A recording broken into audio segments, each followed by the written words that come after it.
Well, it's almost the 16th, but we are live now. Let's play that intro music.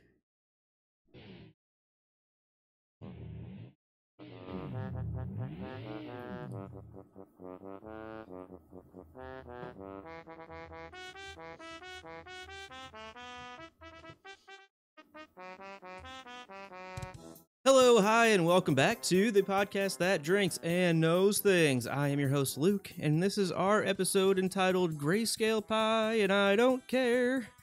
Recording on February 15th, 2019. We are talking about Season 7, Episode 2, Stormborn. Listen to the Drinks and Knows podcast on Radio Public. It's free, easy to use, and helps listeners like you find and support shows like ours. When you listen to our show on Radio Public's Android or iOS app, everyone benefits. I have a wonderful group of cohorts here. I'm going to start with Abby Gertie of House Condescension.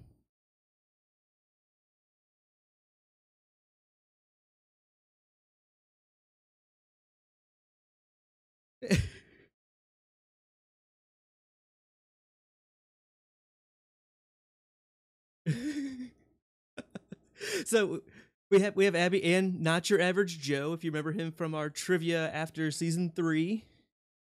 Welcome back. We are also joined, as always, by Ben Slive House McLean.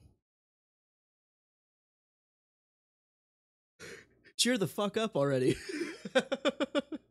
And I said, cheer the fuck up already. And we have a wonderful special guest, Kev, aka Bridge 4. Welcome, buddy.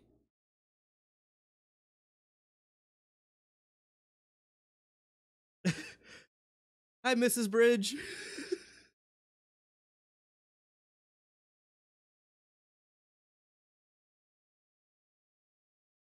Oh. Even like really good moms like Kat. Hey, time out. Apparently everyone but me was muted. So real quick, Abby, your intro again. Sorry. Oh, perfect. I got a rerun. So hi, I'm Abby, 30, aka 30. Just kidding. This is Not Your Average Joe. You may recognize him, you may not, but he's not average, and you can decide if he's above or below that line. Your choice. And as always, Ben Slive House McLean. And to everybody coming in from trivia, where do you think I learned my OBS skills going on? So it's when you change one minute detail and it makes you look like an asshole. But we are joined by Kev, Bridge 4. Give a shout out to a wonderful lady in the audience tonight. Yeah, so they know what I'm going to do already since I didn't mute it, but I think my mom's watching tonight. I'm not sure. Mom, if you're out there, I haven't seen you in a while, but like for real, I do love you and I miss you. So I hope to see you soon. And I love everyone in the Game of Thrones community. I love these guys. I'm pumped for tonight. I'm pumped for this episode. I chose this episode. This is a good one. We are so excited that you are here. What are you drinking? Me? Yeah. I am drinking. They didn't have Allagash, so I got Whole Garden. There you go. But I'm also drinking Red Bull to stay awake. Red Bull. Gatorade for electrolytes. Nice. It's a solid combo you got going there. You're gonna be pissing the night away. Abby, what are you guys drinking? Well, Joe has quite the smorgasbord. We've got some Wrightsville Beach Brewery, Oysterman, Kolsch Crush. Sure. Yingling. Ling. Ling. And Bushy. Bush Latte. I am drinking Duplin, not Black River Red. Oh, this is just as easy to say. Scuppernong. Yeah, so we'll see how that goes. Wrong way. Oh my god, this camera. It's just slow. There you go. Scuppernong. Benj, what are you drinking tonight? Well, of course, I got my handy Cardinals beer purse sitting next to me with a variety. But right now, actually, I ran to the store and found a decent one, Shiner S'mores. I was hesitant. It's an ale. From the makers of Shinerbach in Texas. Yes, from the makers of Shinerbach, which is a very good beer. So I was like, okay, I'll give it a shot. I'm pleasantly surprised. Nice. It'll do its job. I'll put it that way. That'll do, pig. It'll do. And I, again, went to the brewery tonight, and I have a part of my Valentine's Day gift this year was a Lucky Luke Brewery growler. So if you've ever been to Palmdale or Lancaster in California, you can check out Lucky Luke's, but this is not where the beer is from. The beer is actually from Lancaster, Ferguson, California? Yeah, yep. Isn't that the whole War of the Roses thing? Lancaster or no? Yeah, Lancasters. Yep, it sure is. Huh. But let's go ahead and kick this sucker off. And we have this show, along with all of our shows at thepodcastthat.com, are produced with the love and support of our wonderful Imaginary Legion patrons. Learn more about our reward tiers at patreon.com/stayimaginary. Friend of the show, Kev, tell everyone where they can find you and what the hell you've been up to, bud. What have I been up to? I don't get out of the house much. You can find me at YouTube Bridge 4, BR Bridge 4. You can spell bridge with the number 4, numerical 4. With the number 4. So what's your latest video? You've been putting out a bunch of videos lately. Yeah, you've been hammering it, dude. So I can't. Okay, I can't say what my latest video was because this is a good time to say it. So anyone who's new here, this is a spoiler-free podcast in the sense that we're speaking up to season 7, episode 2. Abby's a first-time watcher, which is pretty cool because we get to see the opinions and the ideas and whatever the emotion, whatever it is, from a first time watcher. So don't speak past season 7, episode 2. So I can't say what my last video was. I can say a video that I've already made that I'm releasing on Monday. And oh no, I can't really say that either. I make videos though. I make videos. Yes, and they're Kev is very, the very best, good videos. He's the best host on this show because he did give our spoiler warning, and we appreciate that. Yeah, exactly.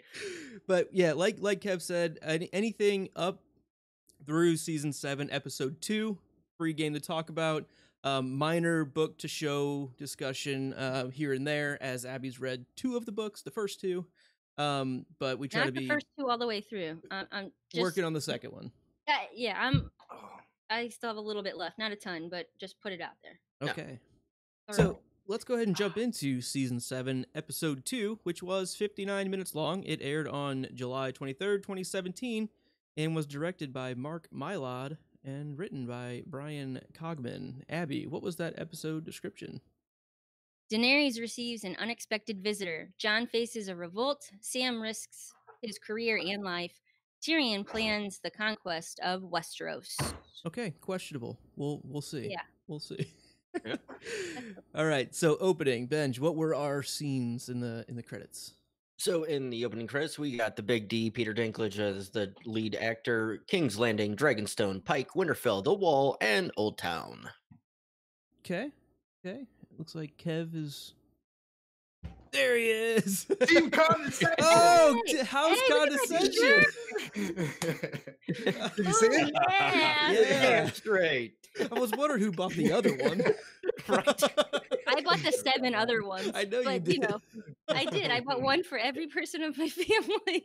I have a youth small, youth medium, youth large. It's good. So, Kev, your thoughts and feelings on the opening credits overall, music, the scenery of it, just overall feelings. Oh boy, when you say the opening credits, you're talking about that whole The title intro thing? screen, yeah. No, I never watched the title screen, to be honest. You're a skipper. I appreciate Dun, that. dun, dun. Right, but what's interesting though is that I'll say this is really weird. So, well, I don't really watch the show too much, to be honest. Like I love the show. I read the books nonstop, and then I work on videos. But I often use the same clips over and over. There's tons of like I'll end up going on and watching the show and be like, I don't even remember this scene, and it's an important scene with some cool dialogue, some wordplay. What was my point? Oh, so I watched this full episode ahead of this like yesterday or 2 days ago, and I only saw about like let's say 3.5 or 4.5 seconds, but one of those seconds was they had the astrolabe and it was like it made noises. The astrolabe is super important, and that relates to the video that I'm releasing on Monday, but I'm not going to say what it is. But yeah, so but I also think that thing is very important, Yeah. whatever you're calling it there. I don't know why, but it has something to do with something. So Mhm. I'll say this: astrolabe. And there's nothing to do with Game of Thrones, but I think this it is a real.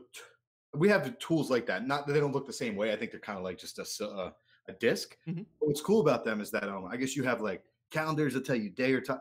No, how does it work? All right, so it'll tell you like, let's say a comet's coming here, but not just that a comet's going to be in that part of the sky, but a comet's going to be in that part of the sky at this time of year. It'll be in that part of the sky at this time of year. So sort of like it's like a multi-dimensional type tool of analyzing stuff. It's sort of the most advanced tool that they have in A Song of Ice and Fire. Exactly. He is right. He is Yep. right. Absolutely. I am excited to see that video because I have a lot of thoughts on astrolabes and other maritime technologies. I actually don't mention the astrolabe at all in that video. It's an abbreviated version of a future video where I will mention the astrolabe. But if you're a smart watcher, the astrolabe is indirectly related to the topic of that video. I'm Fair such enough. a Fair enough. All right, No. so we're going to kick off going to Dragonstone, where we have Dany, Tyrion, Varys, Missandei, Grey Worm, and Melisandre. Benj. So, the mother of dragons confronts the spider about his past dealings with kings. The imp backs up his claims, and the red woman arrives with news of a royalty that is promised. Okay, all right. I'm going to jump straight to Abby on this. I know in our initial Gertie, thoughts with Gertie stream that we did yesterday, catch us on Thursdays for Abby's initial takes. You had a couple thoughts on some of the minor scenes going on here, but I want to get your thoughts now. So we'll rehash a little bit quickly. I was very worried for Varys. Varys has grown on me, and Dany just like digs right in spitting fire right at him, answer for this, answer for that, answer for that, and how do you justify this? And I just kept feeling like, Danny, back, like, hold up, hold up, hold up, hold it, like, he's okay, he's cool, he's cool. And it she definitely pulls like that 180. Like, she made sure she's just getting his response here, and I thought that was very intelligent of her.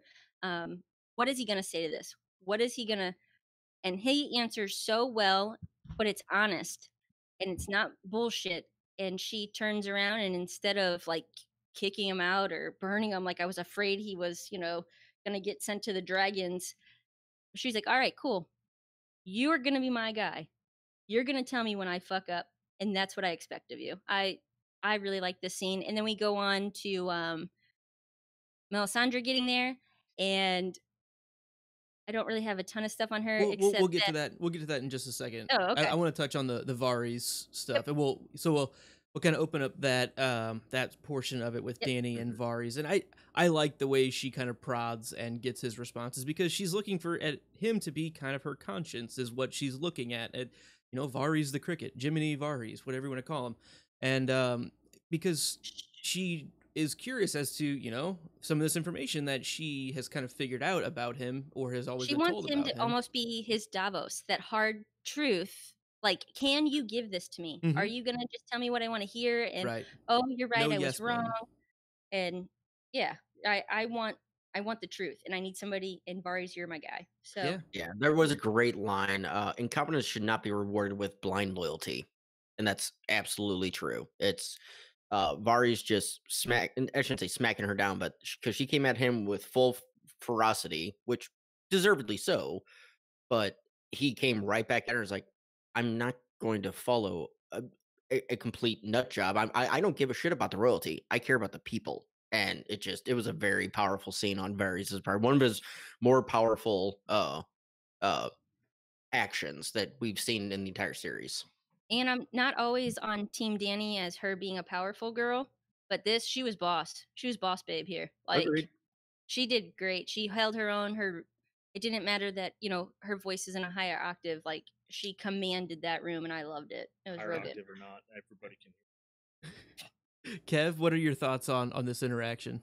So if we even go back before the interaction, Sure. I don't want to speak about the interaction, because then I feel like I'm going to spoil Okay. future. But if we go back to the very opening shot, it was talking about. Actually, I think there was a little bit of an interaction, but not the interaction you're speaking about. So there was lightning, right? Wasn't there lightning storms? Yep. Right. Storms going on. So Varys says like, "Oh, weren't you born here?" So for people that are show watchers, they might not. I think they've said this, and he may have even said it in this line, but just to rehash it or whatever. Daenerys was supposedly born in like the worst storm in hundreds of years or thousands of years. So her nickname was Daenerys Stormborn. So two things though that makes me think of that are really cool. A lot of people don't know this. So if we go to Storm's End, so Dragonstone's not Storm's End, but they're relatively the same area. They're in the Stormlands, right? So actually, there's a couple things we can say. But anyway, so Stannis and Robert Baratheon are down there. I don't think Stannis and Robert are alive. I don't think Renly was even born yet at this time. But so their father, Stephen Baratheon, was sent overseas to go look for a wife for Rhaegar. The Laughing Storm. And he failed. On the way back, there was a storm. Stannis is a little kid, and Robert, Bobby B, is a kid too, a little older. But they're sitting there at their home at Storm's End, and they watched the ship go down in a storm. They watched their parents die. That's freaking absolutely nuts, right? Yeah. And then so that sort of gives you some extra color as to who Stannis is, and like, dude, like, he's an awesome character, but my man saw his parents die, right? And then think about Bobby B. Like, Bobby B's is like living life, like, ooh. But and the second thing, it's not Dragonstone. So of course, Stannis went to Dragonstone, right? But it's in that area. Another thing with Storm's End is that when it was first built, it was built by during God's grief, and it was like supposedly it like got taken down so many times over and over, and they finally built it on like a seventh try, maybe. I don't know. They built it. They finally had it built. We built a castle. It sank in the swamp. So we built another castle on top of that one. It sank in the swamp. That one sank in the swamp? No, it's kind of a Monty Python joke, but it applies to this, that it kept sinking and breaking down. Yeah, it's just a little joke there. So what's interesting for me for that is that, like, supposedly, like, Doran and his lover, I forget her name. I think she has a really cool name too. But they finally sang a secret song. You know, this whole story, it's called Game of Thrones, a show. But the books are A Song of Ice and Fire, and they sang a song that like finally allowed them to build a castle or made the storms go away. Personally, I think it's just like love. And so what really was taking down that castle? Was it magical storms, or was it excuse my language, was it war? And they finally, like, there was love, and then that ended. Maybe there were two different sides of the wars that were going on, and boom, they sang a love song and it built Storm's End. So again, it's not directly related to Dragonstone, but the whole issue of storms in that area makes me think of all this cool stuff related to the history in that area. I don't think they've really touched on why they call her Stormborn. They've always kind of used the name, but they don't really touch on it much. This is almost like, as far as I can remember in this rewatch, the first time they really reference, like, oh, you're called Daenerys Stormborn because you were born like in a storm. It's like, thanks, finally. Like, it's just a cool name, but yeah, I'm not gonna lie. For a long time, because of the show, I honestly thought, like, and I've gone through the book series and everything. But I honestly thought she was born in the storm as they were fleeing Dragonstone. She was born on the boat, and her mother died on the boat. I never realized until like this, like, I'm on a boat. Yeah, this time through that she was actually born on Dragonstone. Was she for sure born on Dragonstone? Yeah, and so I had no idea until you guys were just talking. I wasn't listening because I was talking to the chat, and then I started, shoot, you're born in a storm. That's why you're storm. I was like, oh, yeah. So thanks for that revelation here. My other real time note I had really quick about this scene: Varys magically appeared on the boat, as I mentioned last episode. Couldn't this conversation have happened on the boat when he magically appeared? Just saying, instead of waiting till they get it storm, to Dragonstone and all that, just continuity, just annoyance. But that this is small. The first shortened season that they had. This was a slight consolidation. Yes, and I'll give them that. I'm just saying, continuity is like, could have had this before. Pick your nits somewhere else. Exactly. So yeah, let's really solid interaction between these two, and then this is when Melisandre comes in as well. Abby, I cut you off a minute ago, so I want to let you have the floor here again. So, just with Mel, I mean, Mel talks a whole bunch and like, let's go see Jon Snow, and we have this whole nice interaction about Jon Snow. I like Jon. I don't really know what the rest of the fandom feels about him, but I like him, and I'm staking claim. I like him, and that's here now. I always say these things, and then I find out everybody hates Cat. What? Everybody hates Tywin. What? I'm so confused. Microfinger was a bad choice. Like, what? Why am I wrong about everything? So I have a feeling like everybody hates That's Jon. my Gertie. I know. That's my Gertie. Anyways, I have a feeling everybody probably hates Jon because I really like him. But my biggest thing about this is just that quick little quip, I guess, at the very beginning when she's like, oh, funny that today, an auspicious day for you to arrive on Dragonstone, and we're pardoning everybody. I'm like, and there she is again with that quick little, like, I'm in charge. Hold the tail. I'll fuck this pig. Hold the tail. Tail. That's not your average Joe's. I stole that. I'm sorry. My life. That's his life. Hold the tail, Abby. Okay. So we also get in this conversation, Daenerys is questioning, like, why are you here? Like, what the hell do you want? Like, what do you want from me? And Melisandre kind of presents the prince that was promised prophecy a bit, and so Daenerys is like, oh, the prince that was promised, like, that sucks. Like, what's that have to do with me? And even I guess I totally missed that huge, ginormous part of the scene, didn't I? It's cool. Keep going. Well, like, you're doing so she says that, and Missandei's like, oh, your translation's a little bit off. In High Valyrian, that noun doesn't have a gender associated with it, and so it more correctly would be the prince or princess that was promised. And Dany's like, I like that version better. I'm sorry. And I love totally how Mel was like, over here. I'm done with prophecies. Like, I'm not touching this. I'm not saying you're right. You have a part to play. I have a question. I know you guys are not going to answer because it's just like, it's probably theory at this point. I'll answer. So, we have a great theory guy with us. So. I know. So usually, like, if we're talking about like the second coming or whatever, like, this is promised. The Messiah is promised. Not like, so wording to me is confusing because it's the prince or princess that was promised. Like, it's a past tense. Like, what were they promised for or who, not like in a future The prince that was promised to come, kind of thing. like they're not like, there's a prince or princess coming.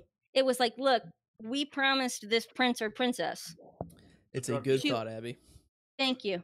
Muting myself now so I can drink. Kev, any? I just what I find funny about that is that, so I wish my mom. She's not still watching. She's probably asleep, but she's an English teacher.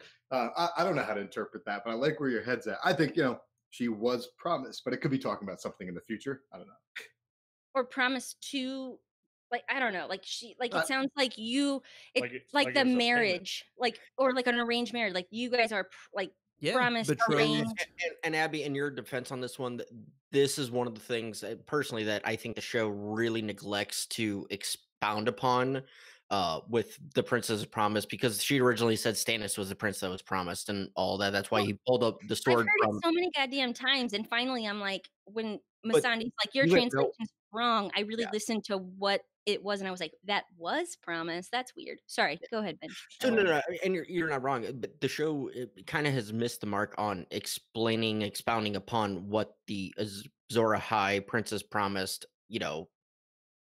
Prophecy, whatever actually is. So I can understand your confusion, and especially trying to delve deep into figuring out when they meant the prince that was promised, or instead of the prince that is promised. You're looking for that connotation. It's That's smart. Yeah. yeah, they don't hit the notes quite as well as they could. What? Someone just called me smart. I'll take it. Boom. Hey, I Abby, was, also, I was saying what Ben said was smart.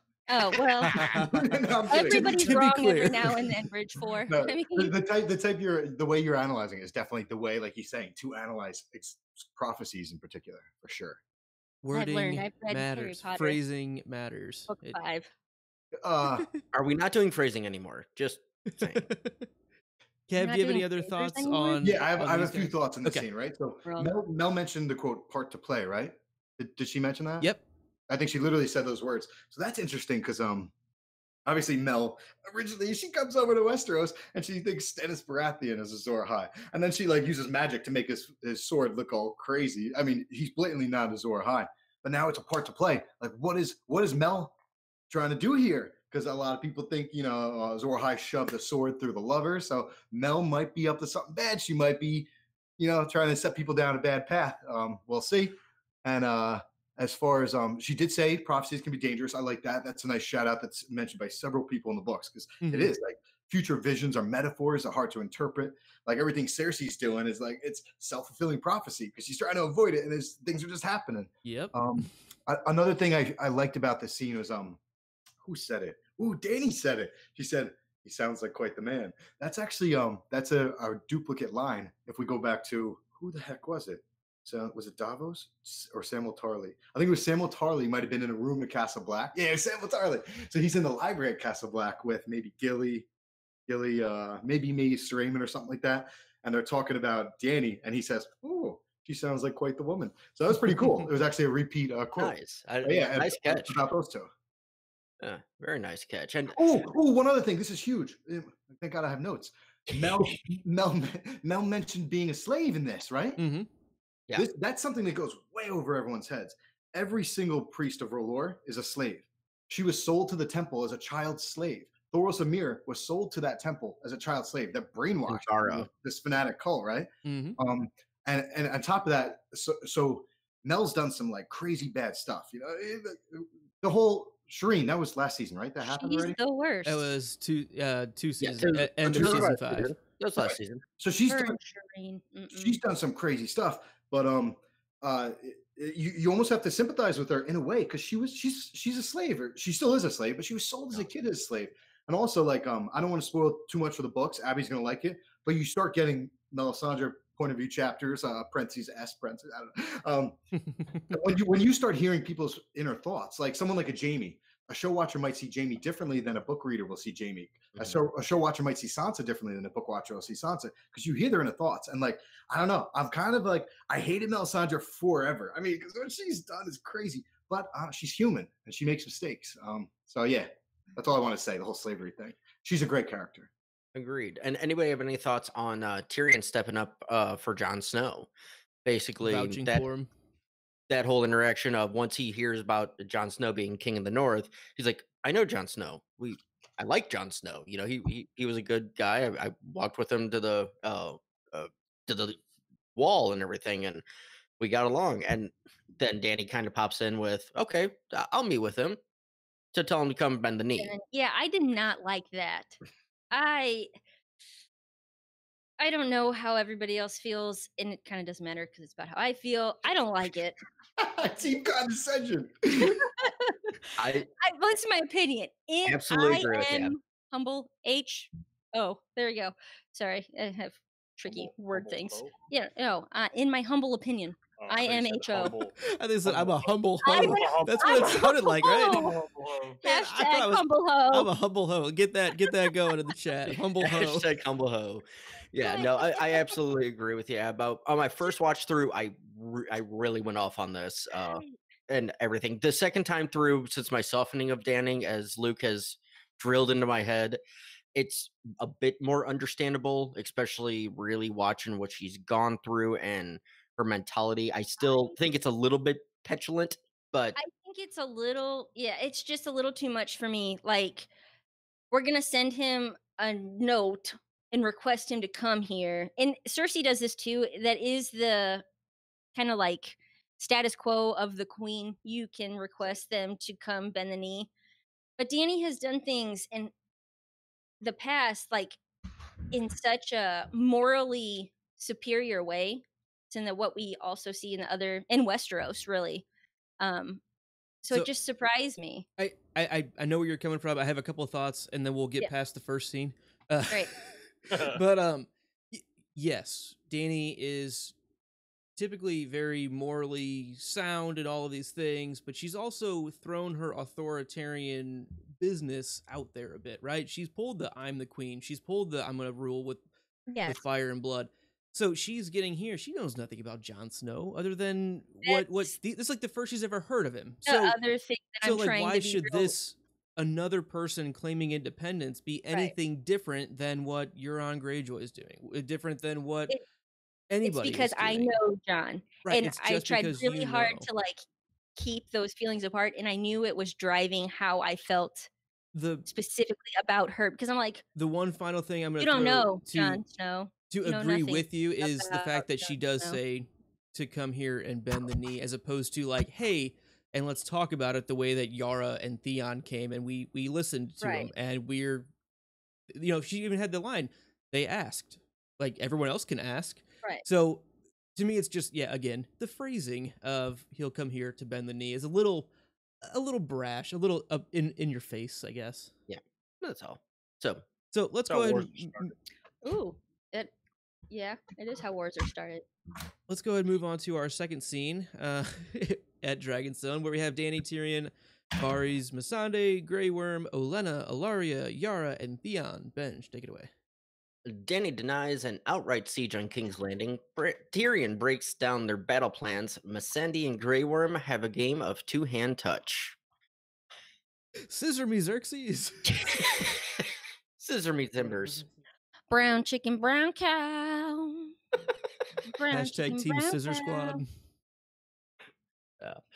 So, Benj, kick us off on some of your thoughts here. Yeah, so first of all, it's a very clever plan from a very clever man, of Tyrion calling out, okay, we want... Did you just come up with that line?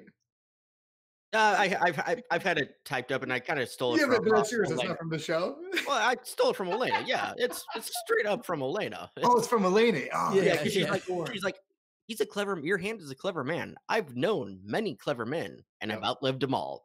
So yeah, I stole that line. I kind of reworked it a bit, but I did like the planning on his part of, okay, we're gonna have the Tyrells, the Dornish, and the Greyjoys attack King's Landing, because the King's Landingers are going to see they need it's a local force fighting to do this. If we have Western invaders or Eastern invaders coming in, nobody will ever follow her. Now these Eastern invaders are taking my shit back. I want my house. I want Casterly Rock, which is he's always wanted, and so he's sending the forces across to take that. So it is a very clever plan, and it can work. I do like the advice from Elena is, you're not a sheep, you're a dragon. You know, it's very powerful. Danny needs to hear that, needs to hear, you know, that connection of support from somebody with age and with wisdom like she was getting from Barristan. Because really the oldest person she ever really dealt with before Barristan was fucking Jorah the Explorer. And he, you know, he had different interests. So she needs that elderly advisor kind of thing, and Elena can play that role for her. And the last part of it, the Missandei and Grey Worm, it's shoehorned in. It's not really needed, but it fucking works, and I'm okay with it because hey, Missandei, she goes on the list of best butts in Westeros. So That's uh, everything. yeah, agreed. But it's a very cute. Besides that point, it's a cute scene, and it is needed to see Grey Worm's growth. So I'm okay with it. Grey Worm's growth? Did you was say that an unintentional lack of pun? Yeah. Yeah. To show his lack of growth is what you mean. Lack of growth, yeah. All right. Yeah, Well, that was bad. actually was not That trying was- to do that. Was okay. I know. That's again, phrasing is the key to this episode. You're on a street with a bunch of animals, Ben. But did his Yeah, legs? I think we should His retitle legs this get episode. Episode 2, phrasing. That's all the I need to know. episode. Did his legs get shook? I wonder. Abby, what are some of your thoughts throughout this series of scenes? So I mean, we have a kind of lady powerhouse. That's pretty cool. Right. And I really like that my feeling going into this after the show, I have like the HBO is on my TV provider, so I watch them on demand, and they have like the join us afterwards for our in-depth look or whatever they say. And actually, they just type it out. They don't say anything. To be We clear, have words for you to hear after this. right? And so, they go into like, you know, it's not often you see 4 women strategizing and battle planning, and I was like, yeah, I guess that's kind of true. And then watching through it, because I watch it like 3 or 4 times, I was like, I didn't even notice like that these were 4 women. That didn't even strike me as like, wow, this is odd, because we have Olenna again. I love her, so I'm like, it doesn't matter. Like she's top dog, so I'm gonna listen to whatever she says. And I thought it was really awesome from my point of view that I wasn't like, wow, this is really great. My first time watching through, they have 4 women, because these are just heads of houses or forces to be reckoned with. I like that Game of Thrones has given some like champions to girls, other than it, without it being like, that's the one token cool one, the one token badass one. There's tons of them. That's cool to me. Yeah. And I think just to add to that, it's really interesting that quite literally only Tyrion's the only one in this room with a penis. Like that is absolutely true. And I don't mean anything on that other than that is absolutely right. Even the other men in the room are standing back and letting the women who are the powerhouse in this scene do their fucking jobs, and they're killing it. Like I think they're making good points. There's some dissension because this is House condescension. And we should have seen some of this condescension. It's a rock song. We're seeing a little bit different leadership style from what we've seen from Jon, with questionable choices where he's just dictating things out in front of the entire room. She's literally doing a war council. She's bringing this to her team of trusted advisors and getting their input and letting everyone have a say of like, hey, where do you disagree with me? We're not going to be cruel to each other, because Ilaria starts ripping on, like all Lannisters should be killed and all this stuff. And it's like, come on. Let's be productive here. And they are. And I think it's really well done. To Abby's point, I like seeing these very, very strong women, and none of it seems like they're put on a pedestal of, oh, we have to have a cool woman that's going to do this. It's like, no, we've seen them all earn their spots here, and it just fucking works. I like it. Yeah, absolutely. If I may. Go. Natural Average Joe. The floor is yours. I don't think it matters that they're women. I mean, I've seen battle plans written out, drawn out, and then accomplished. And what they do here in this scene is by far like to the T how it works. They knocked it out of the park. Whether it was writers, the actors, they all did a phenomenal job. Yeah. I didn't mean like, oh, it's cool that it's women. I'm glad that the show has made this work to put these these women in this position for it to just feel normal doing what would just be the normal fucking thing, the right choices being made. And it wasn't done to, like you said, to make it, we're going to do this to be the SJWs, to be the, we're all about women. This is the way shit works, you know, and this is We're what gonna put works. this in here to fill our quota. No, it just made sense. Exactly. It strikes me as weird. Yeah. That's what happens when you're in charge. You have to sit down and make the hard decisions. That's right. Kev? We rule the world. Okay, can you hear me? I forgot. Yeah. Yeah. All right, so I'm totally with Joe on this as far as just giving a shout out to people just killing it. And a couple of you guys said it, but like, so I just looked up her name. Like, hats off to Diana Rigg, Elena Tyrell. Oh man, like you're a dragon, but you missed. You should have said the next line. Be a dragon. Like that girl can just kill it, right? Said that. And then even Yara, like I love Yara. She's a great actress too, but also it's just her character. I love Yara, just who she is as a person within that world. And what did she say? Her words were, they're like, do I have your support? And just she had this cool delivery of, you have mine. Like I would fall head over heels for a girl who said those words in the way she said them. And then the last point I have for the scene is Ilaria. Her main beef is with Tywin, and it goes back. Her lover Oberyn died, but it's sort of like what she was trying to say, or what I think the show was trying to convey, was the Martells or the Dornish hatred towards Tywin for having the Mountain kill. What the hell is her name? Ilya Oberyn. Not Oberyn. His sister, Ilya Martell, right? You killed my sister. Prepare to die. Yeah, exactly. The real beef goes back to Tywin, right? And she said. And she's every Lannister, like she's sitting in a room with a Lannister, and she's like every Lannister is evil, or whatever her words were for that, right? But that ties back to, what episode are we?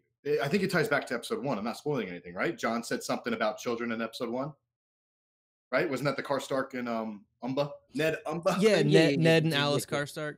Yeah, so Jon will not hold a child accountable for the parent's crimes, and Ilaria is doing the exact opposite. Well, but in fairness, she blames to that point, she blames all Lannisters, but primarily Cersei and Jaime for the sins of Tywin as well, because they were all had a part in blaming Tyrion which led to Oberyn and happenstance Ilaria's death. Or not Ilaria. God damn it. You just said the name and I'm Ilya. Yeah. And that ties into Ilya. Like Ilaria's whole beef is because of Oberyn. I say that hands down. I don't think she gives a shit about Ilya. I could see that. It's probably that actually makes more sense. That I'm not disagreeing with any of you. I am real tired of the blame being placed on ridiculous people. I'm not getting into it. However, how the fuck is it Tyrion's fault that Oberyn fucked up? He showboated. He tried to catch it behind his back. And guess what? He dropped the ball. He had the mountain beat and he fucked up. Absolutely right. Like, you should be mad at Oberyn. Okay, that's it. That's the only person you can. He fucked up. And I like that guy. Sorry, Oberyn. Abby, you're an idiot. Stop messing with your microphone. Sorry, dude. This is really weird because, sorry.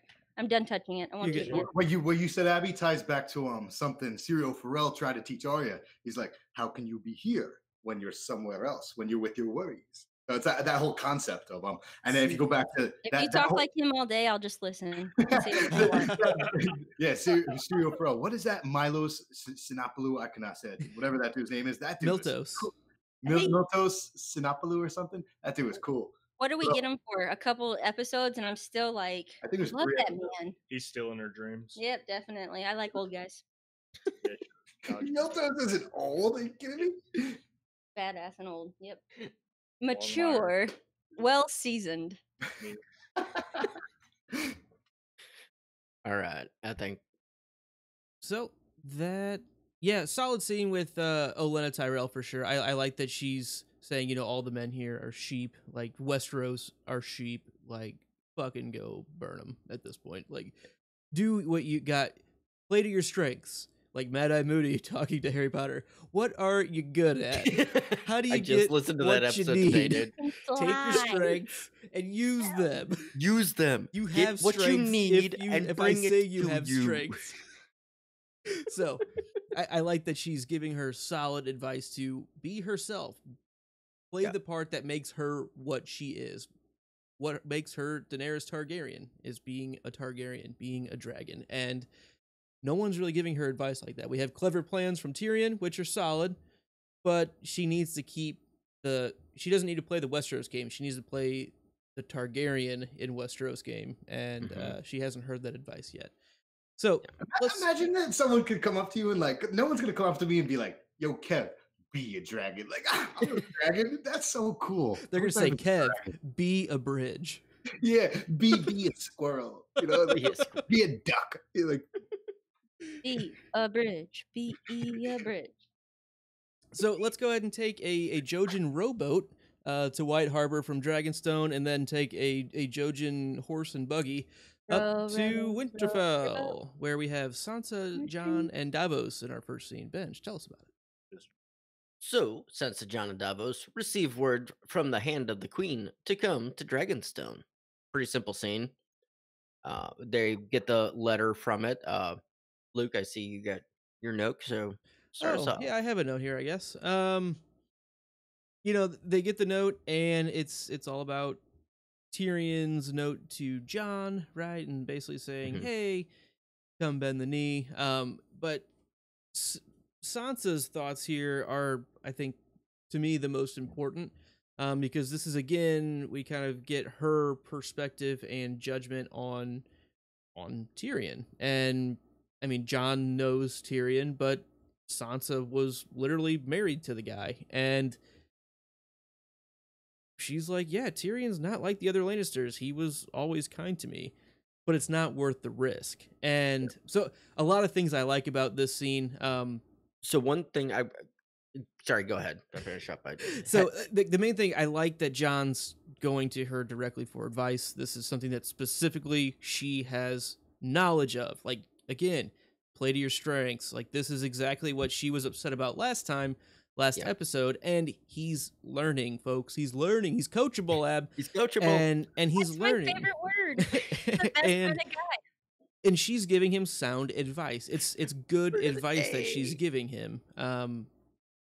And so I like that there's still dissension, but it's at least constructive. They're working together. Yeah. So the one thing I just wanted to quickly point out in the letter itself, Tyrion is smart enough to not say, you come to Dragonstone and bend the knee. He tells them, we have dragons, we have Unsullied, we have Dothraki.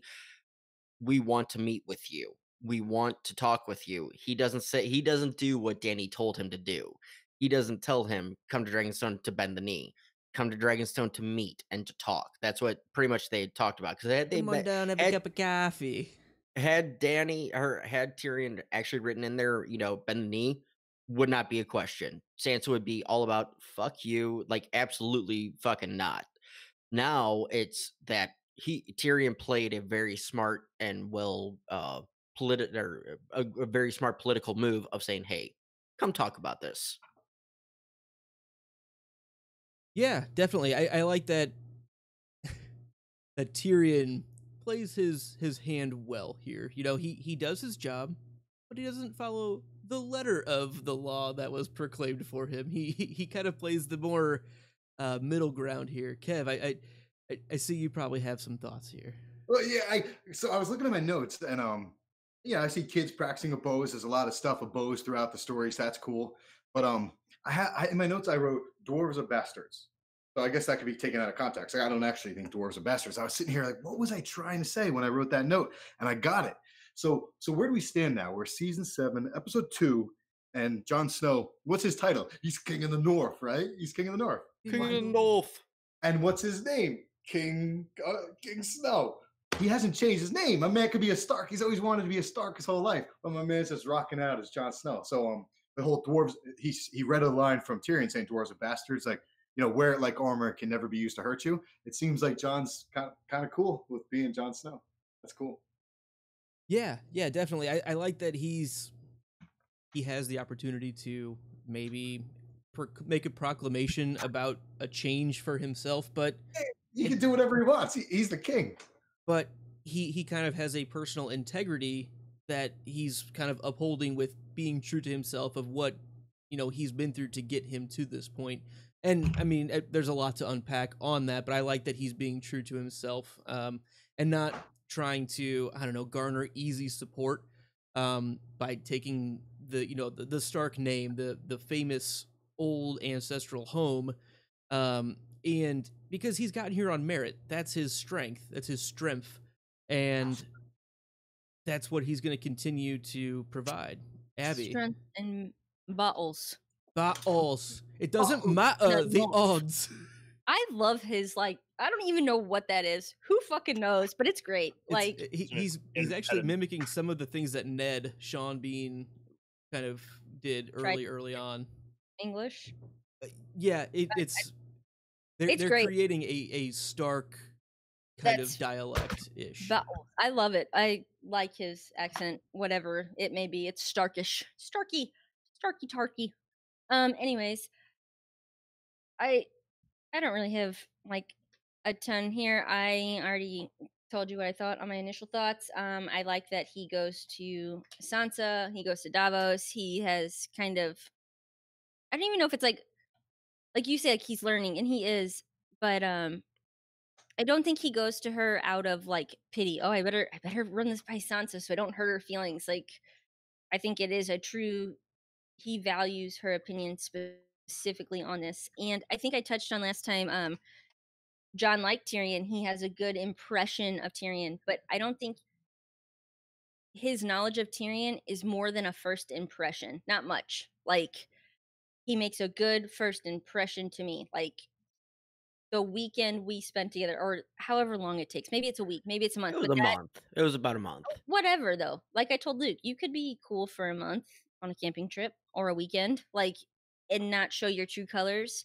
But being married off to somebody, having yourself married off to them, and seeing what Tyrion did and how he treated Sansa, there is no questioning that Tyrion is a good guy, and Sansa is gonna know. She's gonna know the truth because he had. I'm gonna say this and I'm gonna regret it. He had all rights with what he wanted to do with her in this time. Not right now. It is always your choice. I'm just gonna make that clear. But at this point in time, I mean, let's do the betting. Let's do whatever. He could have done whatever he wanted to that girl.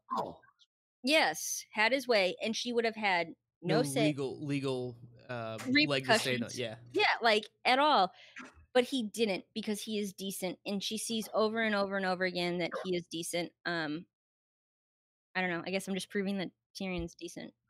There you go. And to your point. Thank you. Take it away. So I like that. Yeah, Jon has his experience with Tyrion, and Sansa kind of reiterates that. How's the taco? Solid taco. Super good. But milkshake. It's solid. Milkshakes melt. Taco People change, solid or Sam. and you can watch Good Will Hunting by yourself. But check out that song by Ludo. It's a good song. Good Will Hunting. Did you say Good Will Hunting? Yeah, Good Will Hunting. It reference to a song by a band called Ludo. Check out the song Good Will Hunting. How about them apples? I got a number. Don't forget the cup of coffee. But yeah, I like that, she gives him the insight that he is still decent. He is what your experience with him is holding up. And he's been through some pretty major shit since even Sansa has seen him last, right? I mean, all of his trek through Essos, she knows nothing about that, and it gets pretty dark at times. Darker in books, obviously, but Ben, go for it. Well, in fairness, he got blamed for the murder that she committed, so they both got blamed. They both got blamed. She just but she effectively disappeared. She disappeared. Yeah, so you're fair. But no, my note that I really quick. Shout out to Davos for the quick logical breakdown, because Davos is fucking logic. What kills whites? Fire kills whites. What does she have? Let's think about this again. She's got a big fire factory. What do you need, and how do you get it? Is Davos the Hermione of Game of Thrones? I'm just the Mad-Eye Moody. He's kind of the Mad-Eye Moody. Yeah, he's kind of the. It's at least the Olenna Tyrell of the Jon Snow team. Okay, if that's true, who the fuck is Barty Crouch then? Junior, I should throw in there Junior. because this is Oh like Jesus! nerve. This is a whole other discussion that Abby, we Nerve. can't talk about it for spoilers. You know, we can't spoil you on who he is. So Yeah, exactly. Who's possessed? But make Tell sure us you're now. looking into the podcastthat.com. Check out blog posts in the future for further discussion. Anyway, sorry. Okay, any other final thoughts on this interaction, or let's maybe deal with the fallout and repercussions of this conversation in the next scene with Jon, Sansa, Davos, Royce, Glover, Lyanna, Brienne, Micro Finger, and a whole bunch of other fuckers. Yeah. So Jon advises his lords of what is waiting at Dragonstone and names Sansa Lady / Wardeness of the North in his absence. Microfinger tries to get on Jon's good side in the crypts and is met with a familiar scenario. All right, Kev, I'm going to go to you first Here's on the this one. scenario. What do you I'm think? sorry, which scene are we on? I was trying to look up a good little hunting quote about. Wasn't there something cool about like, and that dude will take a bat to any of your bats? I don't know. Sorry. I was just thinking of the Robin Williams. My wife kept farting and farting and farting. She blew me out the goddamn bed. Sorry, which scene?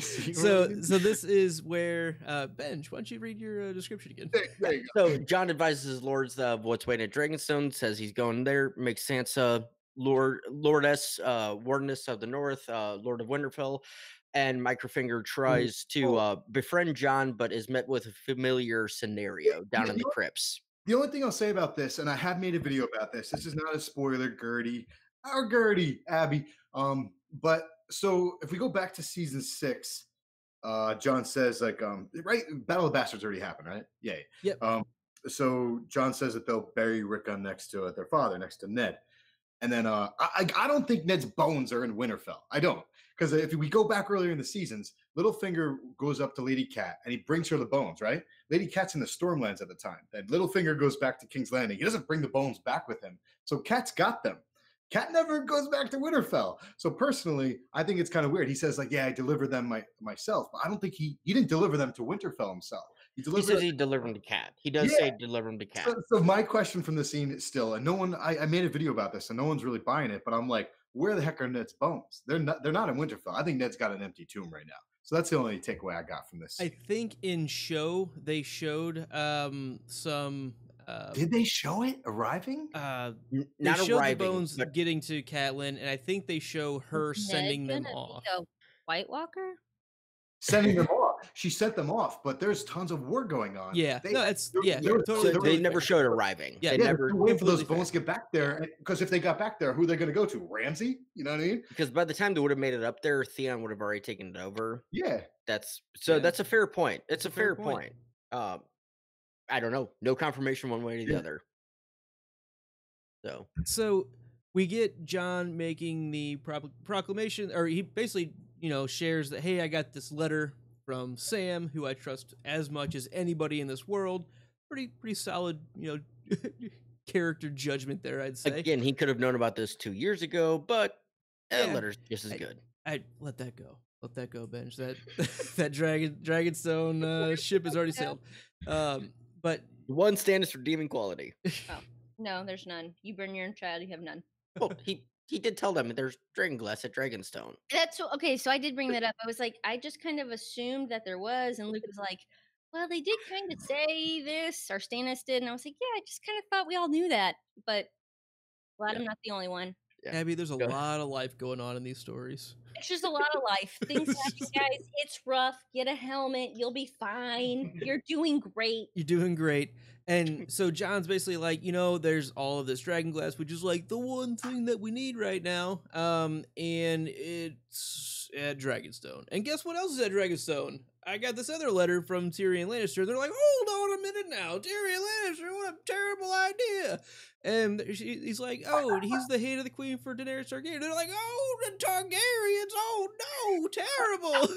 It's just like, give the guy a minute here. Like, it's again one of those, we know the characters that he's talking about, and Jon doesn't, but everyone else has experience with the houses involved with these other names. Targaryen means something, Lannister means something, and it just is a difficult sell for Jon to be like, oh, I'm going to go down there myself, when it's literally a Targaryen and a Lannister there, and like, that is an unpopular group to be associating yourself with. So I don't know. But I think it's a good plan. Like, but again, we know those characters. Abby, what are your thoughts on Jon making the choice to go himself? So, like you said, I know the characters he's going towards, so I'm like, yeah, obviously this is the right choice, duh. But I think that's short-sighted, as you were saying, because the North doesn't know those people. These are foreign invaders to them, and this is so dangerous. And we've proclaimed you our king, and you're going to put yourself in so much harm's way. That's reckless at this point. This is reckless and not needed. So whatever, I totally support Jon. Like, yeah, go get Danny. And I've seen some things that I can't unsee. So, fuck HBO and their 2019 promos. So, like, prediction number 4 for the week, 1 through 3 are on the previous thing. Danny and Jon, this meeting goes okay at some point. And and there's some things I can't unsee, and I know it goes like really okay at some point. So, It goes like extra super okay. like super okay. And like That was a good and then delivery. anyways, so I think we talked about, I don't think I saw the same promo as you. They bump uglies. no, you didn't see the same promo. Sorry, Joe. Well, him. Bump uglies. Wow, lost train of thought. Anyways, this whole thing, Jon's just making decisions as he feels fit, as he has the right to as king. Team Jon. So while Joe is holding the tail over there, Kev, what are your thoughts on Sansa's reaction to, she's basically saying, like, you're abandoning your people, and all of the lords here are like, this is a bad choice, and she's like, you're abandoning your people, and he throws it out like, well, I'm leaving them in very capable hands. Who the hell are you talking about? You. Like, what do you think on that, Kev? I'm sorry, what? Sorry. I Was he asking me? I better listen. I did not listen. I was looking at the chat. What did you say? I'm sorry. So Sansa's reaction to being left in charge of the North. Well, first of all, it was really that little like in yours, and she was like, oh. Yeah. I like the it's just picturing being a brother and a sister, and that's it. Well, here, all right, let me take a step back. I have no idea what that's like. When the when the show was first airing, like even if we go back to episode 1, I was way too hard on Sansa because I didn't like her calling him out in those councils. I was totally wrong.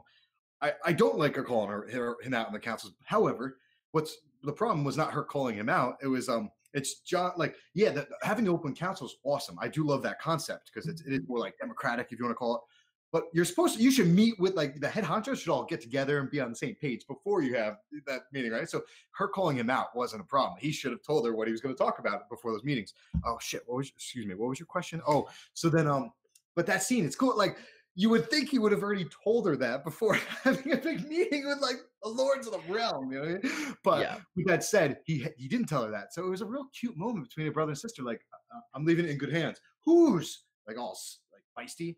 Yours. Like, oh, I really liked it. As far as her reaction, which is your question, like, a little greedy, right? She's like, oh yeah. Okay. So it's interesting. That's my answer. It's interesting with the capital I. Benj, what are your thoughts on Sansa's reaction? On Sansa's reaction, I do agree with you. It should have been said something beforehand. It's kind of the same thing that happened last episode, as we talked about her starting to call him out. Like, and actually, she kind of stayed reserved on this aspect, compared to last episode where she just straight up called him out, saying, I forget exactly what she. What's that? She's learning too. Yeah, she's learning. She let everybody else do the talking, and then she's like, "But what are you gonna remember? What happened with grandfather? Remember what happened with dad? They go down," and he's like, "But I'm leaving the North in good hands," And so her arguments were a bit more justifiable in this. It was more family based, like history based, apart from last episode where it was just like pride based. Well, it was less defiant this time, or exactly. Like, you're wrong, more like side of your mouth, like, hey, cool, have you thought about this? Are you sure? Cool. Exactly. So she learned, and so that reaction that came when he says, yeah, I'm leaving it to you, and she was like, oh shit, like she's like, okay, and then we get the quick cut to Microfinger doing his fucking twitchy little. You can see the fucking gears going in his head, but we also get Brienne's reaction where she's just looking down and she just grins. She's like, "That's the right move," Hold up. I'm that sorry. Luke, that one right did your hat there. say Luke? Luke, What? does your head say Luke? Does your hat say Luke? Luke Brewery, yeah. Lucky Luke. Sorry. That's Uh, I'll Nice. buy a bottle, please. Yeah. So I think the bigger, yeah, we all know Mike Finger. That's the play he wants. He's trying to get her Lady of the North and all that. So we understand that reaction. But the Brienne one is the one that I kind of like to focus on because it's just a quick little grin, like, dude, that's the right fucking move. And okay, it's kind of like respect. All right, and even Sansa's like, well, fuck, I didn't see this coming. Not entirely, but all right, cool. Because she's honestly thinking, okay, is he going to leave it to Umber or what the fuck is he going to do? Or is he going to leave Davos in charge and this and who am I her gonna have to deal with? Like, who am I gonna have to exactly? go through and around and whatever? Yeah, I can see that. So I mean, I do like this reaction. It was well played on all parts, and I think John used it as that kind of okay, shut up. It's the great Ron White joke. De Beers isn't even trying anymore. De Beers, take her breath away. De Beers, leave her speechless. This year, De Beers, that'll shut her the fuck up. Diamonds, that'll shut her up. Yeah, that'll shut her up. So it's kind of like that mentality of That's true. but it's kind of the mentality of I'm gonna hit you with the big hammer right in front of everybody. It's a happy hammer, the happy hammer in front of everybody. So just shut the fuck up, okay? And I don't think John played. I don't think John played it that way. He didn't. I'm trying to be funny here. I know you're being you. Yeah, exactly. But it's one that he held off on telling her because he wanted that impact for everybody to see. You're the one I'm choosing. And it's, it gives her authority for anything moving forward. Everyone is Exactly. witnessing her being basically put in charge. And yeah, it's her a being strong... defiant-ish adds to that because she was willing to question him, so now he trusts, even after she questioned him, he trusts her opinion to everybody. Fair enough. Any final thoughts on Winterfell? Oh, we have the scene down in the crypt too, I believe. Yeah, I mean, that one was a quickish one, callback to Ned. I jumped forward. I thought we were already there when I said my Ned thing. Yeah, sorry. So we did kind of cover it. My bad. Hey, I like when big brother's big brother in the correct way without being like, oh, you're not gonna date my sister when because I want to do my no sister. choice. Like big brothers, brothers, like Jamie brothers for Not Cersei. even just big brothering. When you have your siblings back, Oh yeah, boom, got it. That's cool. oh no, were we supposed to digital fist pound you back? Yeah, you all fucked up. Sorry. Yeah, sorry. Well, cheers. I got one more thing for that. Yeah, go for it. All right. So what is causing John to be so suspicious of Littlefinger? You guys have anything or no? Because he's smarter Rumor. I think Microfingers. Also, a 40-year-old man lusting after your 15-year-old sister. Has he seen him? He just says, "I love your sister," just like I loved your mother. But he was hating on him before he said that line, wasn't he? Not really. We haven't seen them interact at all before. John, No, this was the first interaction that these two have ever had. Here's the camera. Ready? John's looking here. Littlefinger starts talking, and John's he's giving him the death stare before he. So here's a line I just want to throw out from A Game of Thrones, John 1, the very first chapter of John's. I think it's within the first page or two. I think it's on the first page. Quote, "A bastard had to learn to notice things, to read the truth that people hid behind their eyes." So I feel like that little line there about John just being an observant type person, it's like, it's almost like Arya and Syrio, like the truth seeing. That is the heart of the sword play. Like just being observant, right?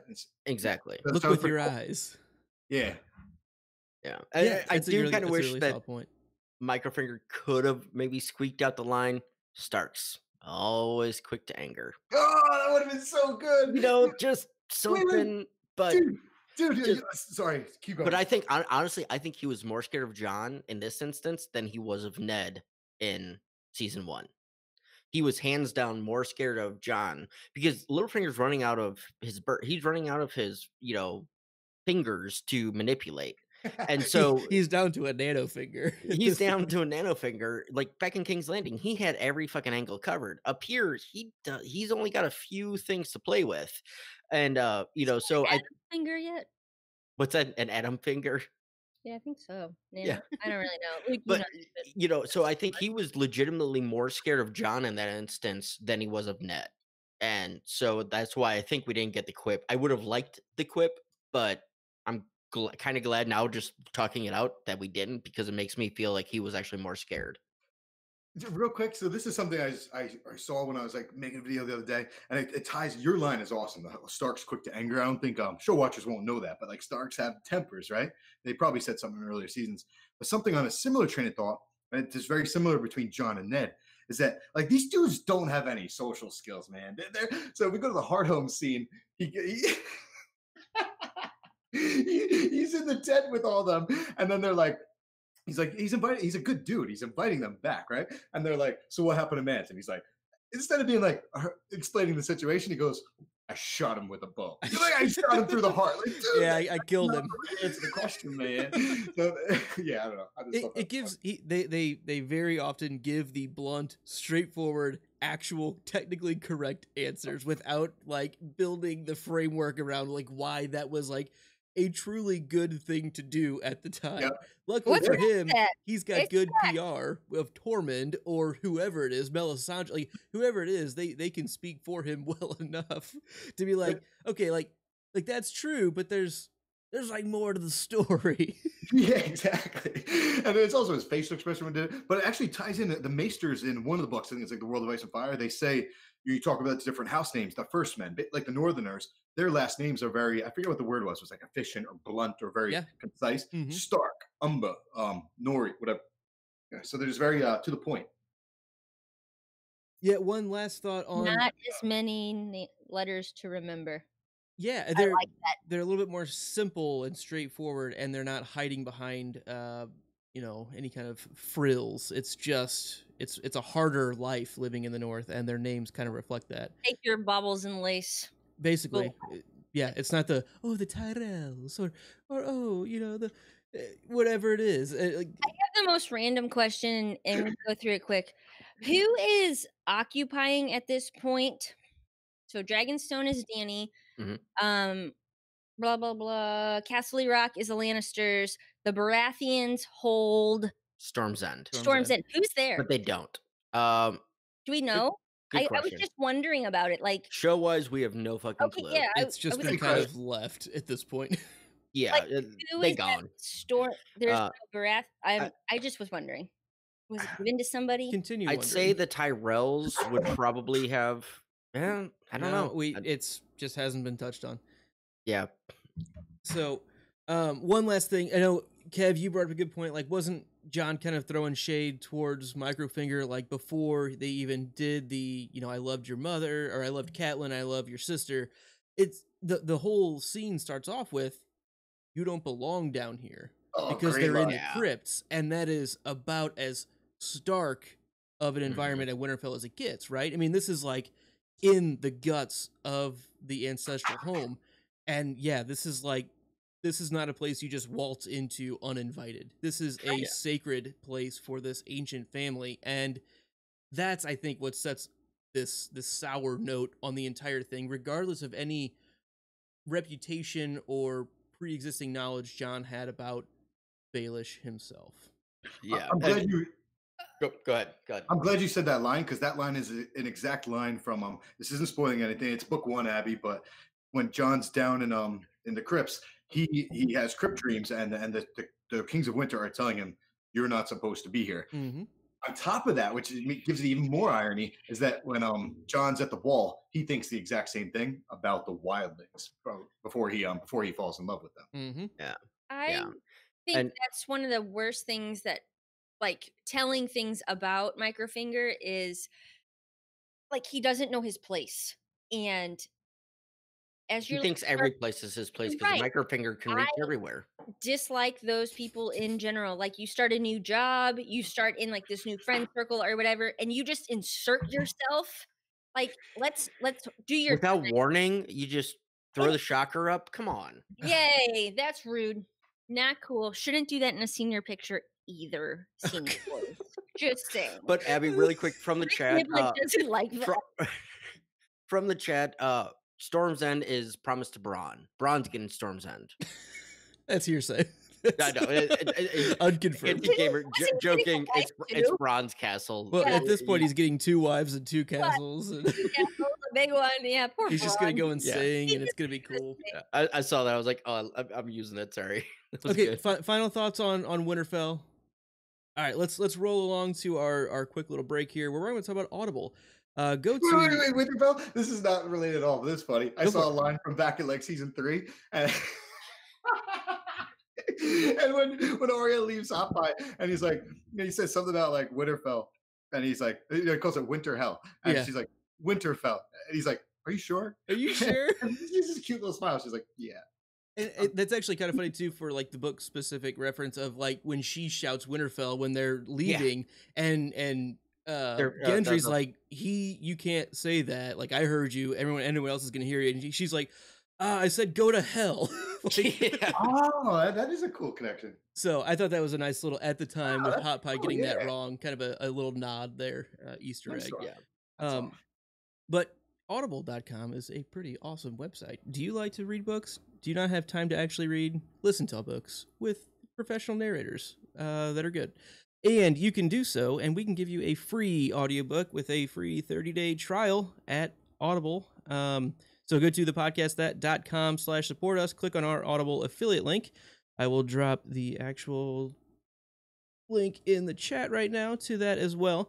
I have a recommendation for a book that I just finished, which was fucking bizarre, but it was really cool. It's called Dungeonborn by Dakota Kraut, and it's a really neat book that part of the POV is a group of adventurers, and part of it, the other half of the book, is told from the narrator being the cave that built itself into like the place that the adventurers go in and explore and try to defeat. I don't know. Really, I did not know what it was going into it. I definitely recommend checking it out. I haven't read too many things quite like it. So do go to thepodcastthat.com/support us and get yourself a book today. Can I add to that advertisement? Because all right, this comes from the bottom of my heart. Literally, one of the best things that's happened to me within the last 8 years is getting Audible. Am I a mute? Because I think you're No, mute. you're good. You're no, good. You're coming through. So, like literally, I've said this countless times to people in chats. Like, try Audible. Like, and I do it and I specifically do it without a link to like gain any money, because I'm like, as proof of like, I'm not trying to just make money off this. Like, literally, my life is better because of Audible. I genuinely recommend it to everyone. And so, if you're going to give it a try today or tomorrow, you may as well do it through your link. Help out our boy.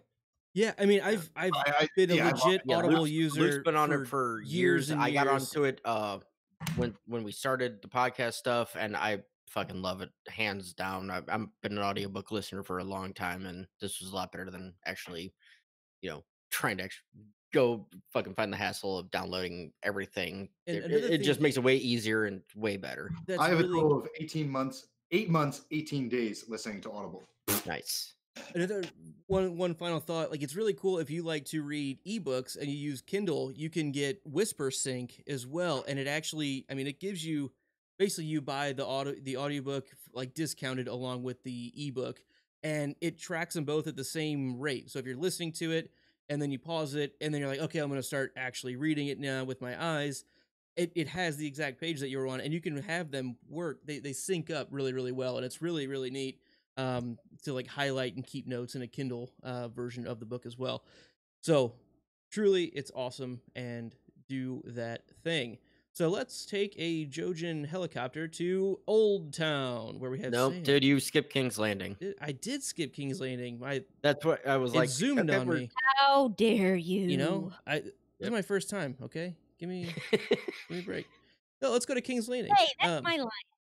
Let's go to King's Landing, where we have Cersei, Jaime, Qyburn, Randall, and Dickon, Tarly, bench.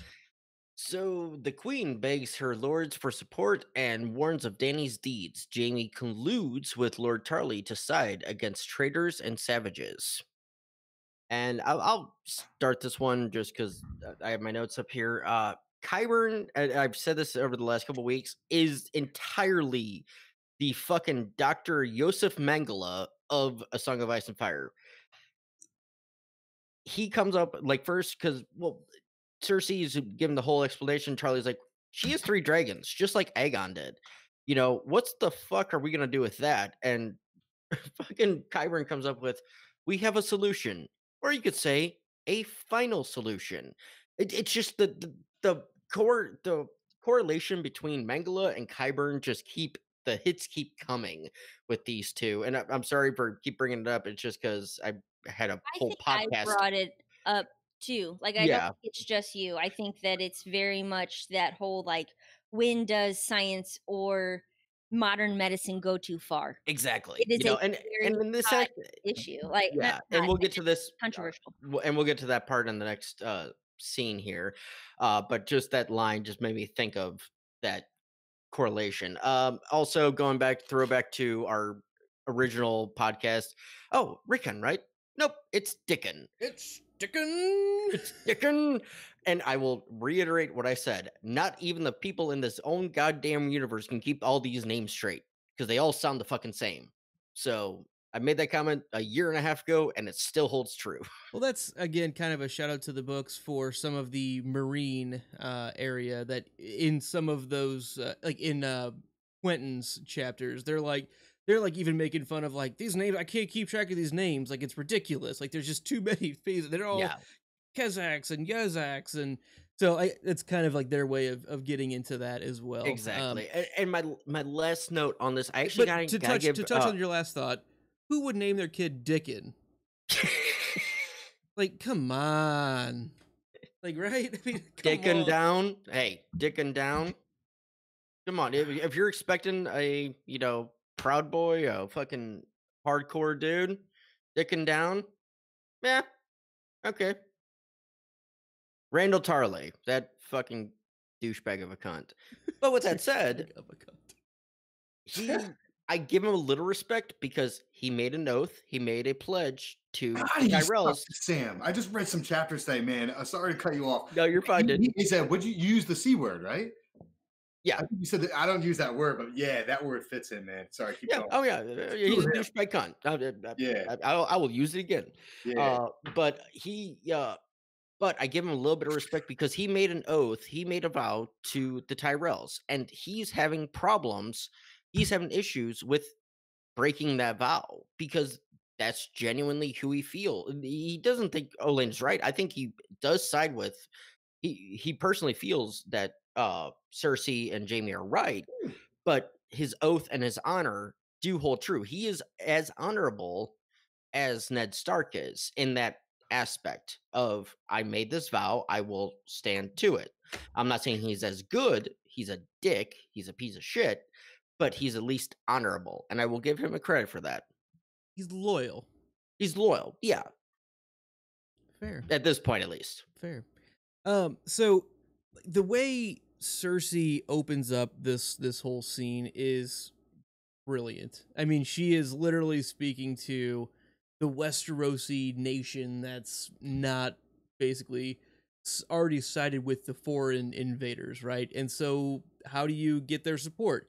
You play to their hyper nationalistic ideals and basically force everyone else on the other team to look like outsiders or aiding a foreign invasion, which isn't entirely true, but it's true enough to easily sell. And I just think it's really smart of her to sway it as, oh, and we've heard that she burned all of these lords in Meereen.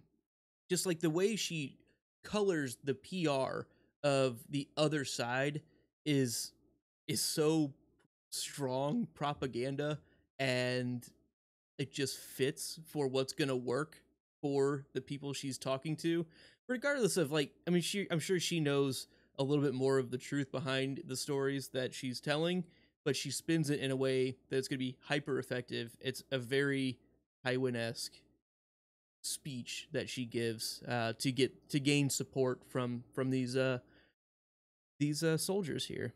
Abby, what are your thoughts here? So I have some really great thoughts here. Joe and I I were almost just. believe you. I was asking every time somebody says the word. I'm so lost right now. Mentality. I'm like, hold on, wait. Is Oh, it Lord. man or mentality? Mentality. Mentality. You don't have Mentality. to answer because this whole thing is. I have no fucking idea what you're talking about because Joe went in. We started this argument. He's like, like think about it as man, men. Whoa. An argument. It was a conversation. It was a conversation. I was just looking for clarification and he tried to explain it and I think he was being condescending as he was doing That was condescension. Sorry. yeah, we do share a house. He's Joe, not your average Joe of house condescension. And I'm just thoroughly confused at this point. I'm never going to say that word. I'll just pussyfoot around it and be like, in her view, or when she thinks of this as, I'll just reword it. It's with Fuck an it. E. It's over. We It's can with move an on. E, mentality. Mental. It comes from. Oh, that was a serious question. It's definitely mentality. I have no idea. Because when people say mentality, I'm always like, but isn't Who it? says mentality? Abby, I've never heard anyone say mentality. Yeah, to no be one completely says fair. that. Mentality. She's talking about people that mentality. Mentality. Like they say, That's fine. and honestly, I also say ma'am, and that's mom. Ma'am. Yeah, I got man, but no one says mentality. I guess maybe in the South. Maybe in the South they say mentality. Abby, what are your thoughts on Cersei talking to Rhaenyra Tarly and just all of these things here? This whole thing here, I really thought that this was a good.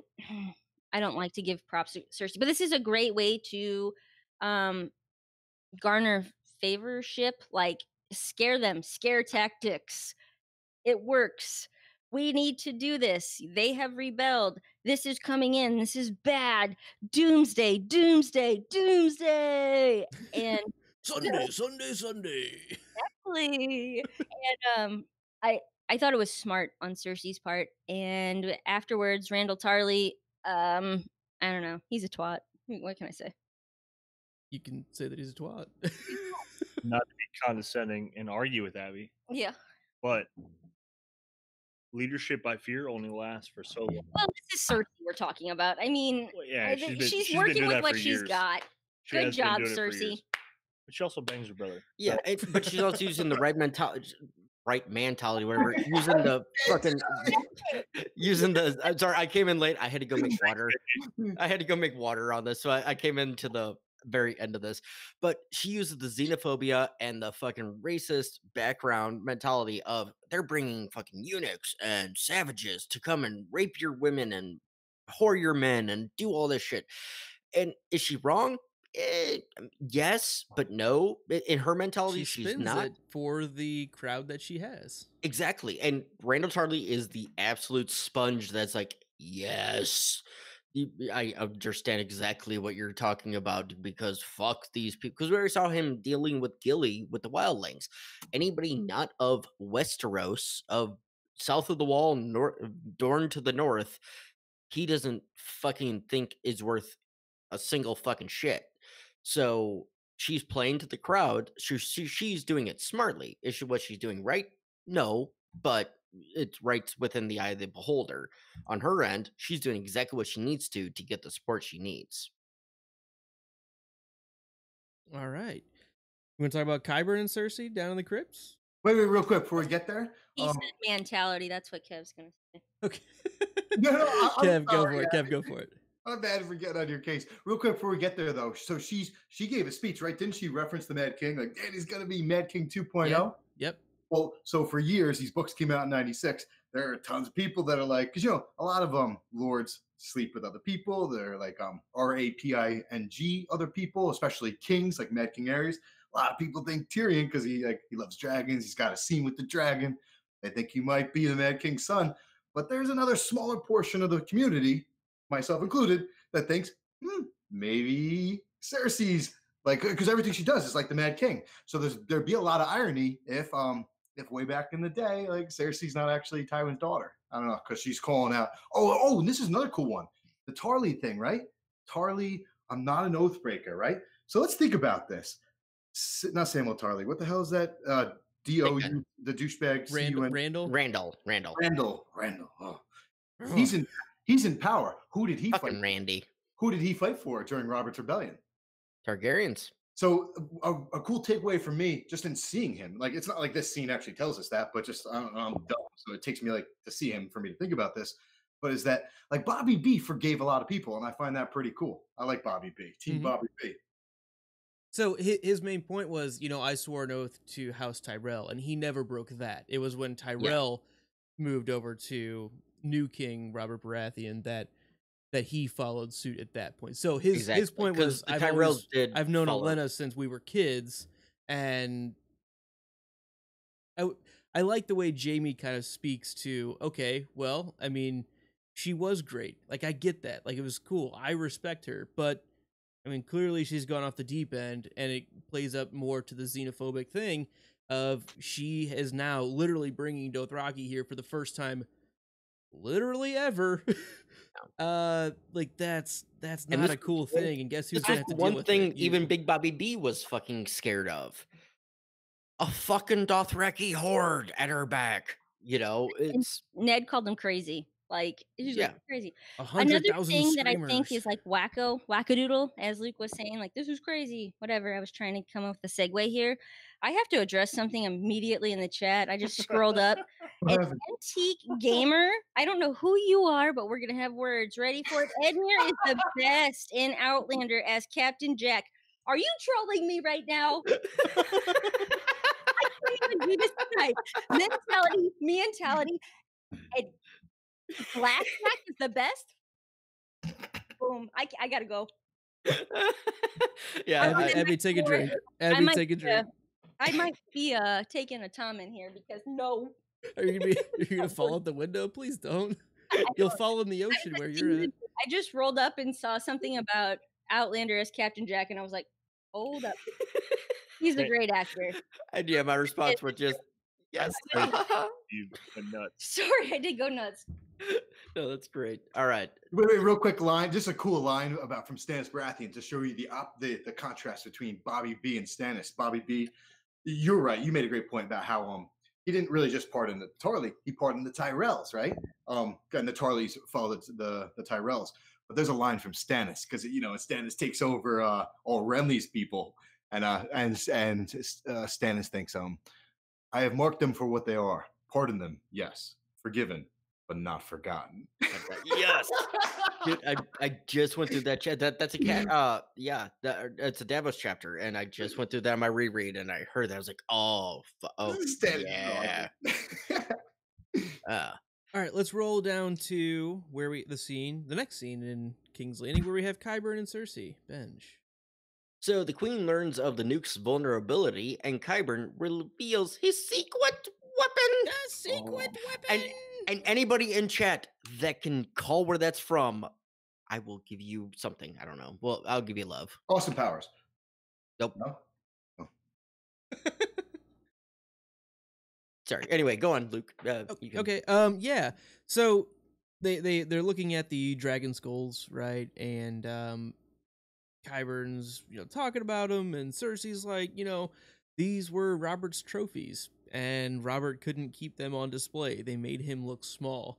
I find that to be really interesting, and there's a lot of other cool things with this scene, but like, again, I know Kev is a big Bobby B fan, and I am as well, to a certain extent. I mean, he had his faults. Most characters do, and I like Bobby Baratheon, but I think Cersei makes a solid point here of they made him look small. The reason the Targaryens were so powerful, and it was so easy for them to keep power for so long, was because they had the dragons. When the dragons started dwindling, they stopped kind of maintaining the dragon seeds, if you will. Their power diminished, and it kind of all faltered and sputtered out, is really what turned it. You had Mad King Aerys, the final Targaryen king, and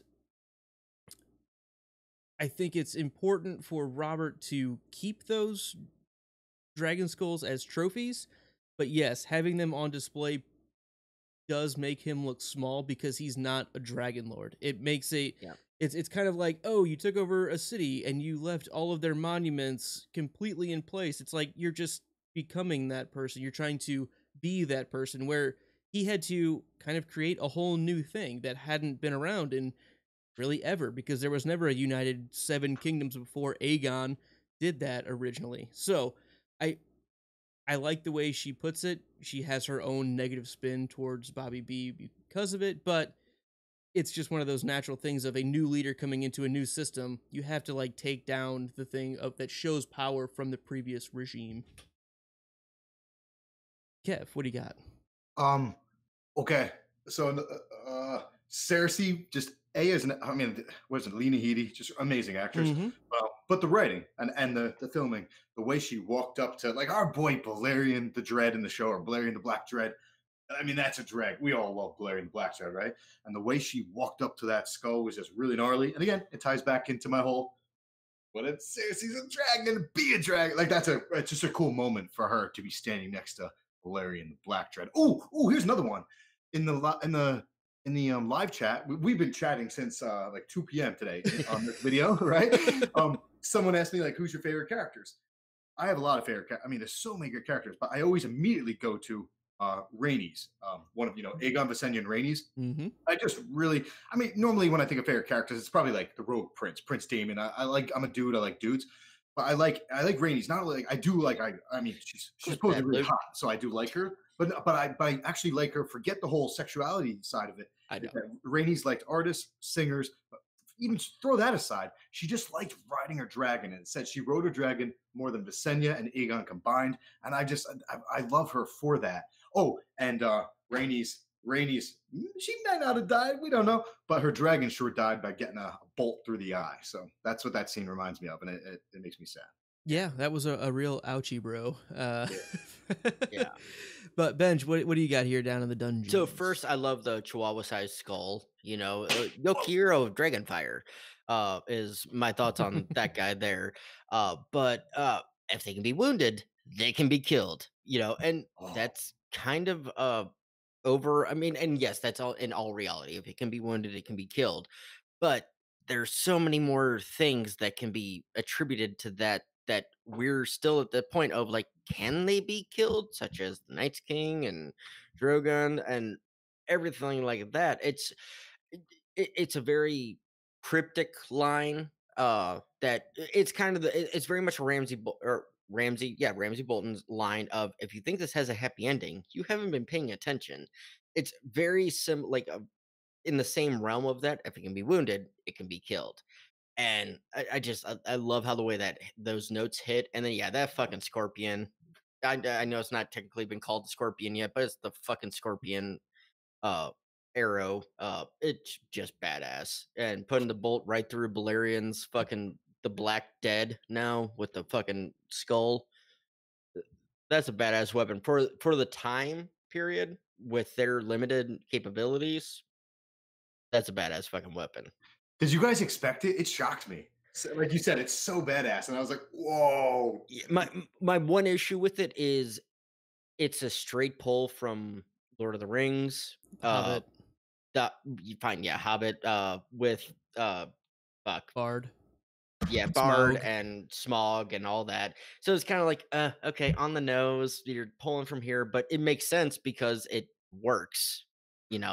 But that was my only kind of gripe was, okay, we get another Lord of the Rings. People can say, oh, they stole from fucking Tolkien because Tolkien created this whole goddamn world.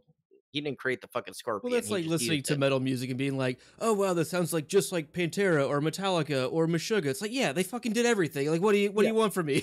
Exactly. That's my whole gripe with, because everybody's like, oh, Tolkien created this thing. He didn't create the fucking scorpion. The scorpion was a real fucking weapon. He just, utilized it against a dragon. And it's not the first time. It's just the most well-known version of it. So that's my only kind of gripe thing. It's weird. But I like it looks badass as fuck. So what's weird is that I mean, supposedly dragon bone is as hard as steel, so it's kind of weird for a I don't know, maybe it's like fossil version is not like the steel decomposed. I don't know. Could you not make Valyrian steel fucking arrowheads? Oh, out of the bone?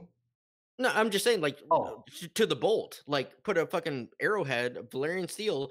If Dragonbone is like steel, which is strong as shit, but Valyrian steel is stronger than steel, it would like technically make sense. So should I pull an engineering principle as well, real quick? go ahead. Always. Should I drink? Should I drink first? Yes. So Look at the that golf. thing that the projectile has is momentum, and that is True. a huge factor in what's going on here as well. No matter what, I mean, But Hook's think about Law. okay, they're I mean, flying come at the on. exact same speed. what? Are we talking about Game of Thrones or Blaze and the Monster Machine at this point? 'Cause I'm Both, Abby. confused. It's both. I'm glad you get the parallels that I'm going for. Yeah, there you go. But No, okay, but really, so just This episode before, we need more speed. Okay. Pull back further. Go to 10. yeah, impact So- loading is a real thing. exactly. My only kind of not counter argument because you're way more the engineer than I am, and I'm not an engineer, so way more. And he is an engineer. But say That's like a binary statement. say the dragon is flying at 30 miles an hour. The scorpion fires at 30 miles an hour. They're both the same material. Are we gonna get into relativity and No, we're dynamics not. We're here? not. I We're mean, not. I'm come just. on. We'll get into that. Then the later. projectile's going 90 mile an hour when it hits it. It's only an advantage unless the dragon's flying away. But it depends. They have to be completely in then it will never parallel. catch. They have to be in parallel. Anyway, Yeah, okay. let's Anyway. Abby, what are your thoughts on the dragon skulls and this ballista scorpion? So this is kind of a compound thought here. That means two things put together with one of those. This is kind of a compound bow. Oh, So I don't really know. That's Or why I more. threw it over to you. Or more. Good. And so I was listening. I believe it was to season 1, episode 1, your initial thoughts, and it was while you were going through the promo for season 7. And we're getting to this too. And now I watch this scene here, and we have this crossbow. And Benji makes a statement about, I think we're going to see a whited dragon. And I was kind of like, okay, sure, I guess dragons. I didn't think dragons weren't. Yeah, I kind of thought they were unbeatable. But this right here shows they are beatable. This right here shows that I don't necessarily. That the not North, the undead king guy. The real North. Yeah, the real North. That's where I live. We don't even have words there. We just fucking do shit. But but I think it's possible, Benj, and I know everybody's being really silent, so that means I'm right. But Oh, look at it. I like the way your mind works. I was trying because I wasn't listening to you. I just love when she's so wrong. I'm just muted. I'm vaping, and I don't want Luke yelling at me. you know, That's what makes this so interesting, though, is that she's a first-time watcher, so she's like trying to figure out everything we say or we don't say. It's pretty awesome. and like so, yes, some things I've been spoiled on, and that's okay. There's a lot of TV, there's a lot of media. So Danny and what's his name, John, they smash great. I knew it. They You do. lied to me. But Marital problems live on air. sorry, forgive me. It's That was even forgiven. 20 minutes ago. But yeah, like it's not confirmed. It's not anything that I've been spoiled on, but I totally see like within the promo of season 7, this is the first time I've remembered before we've like started the season to go back and see that season reveal. Like, what is the promo moving up? I was really excited. Mhm. And I think you're totally right. I think a dragon could be beat.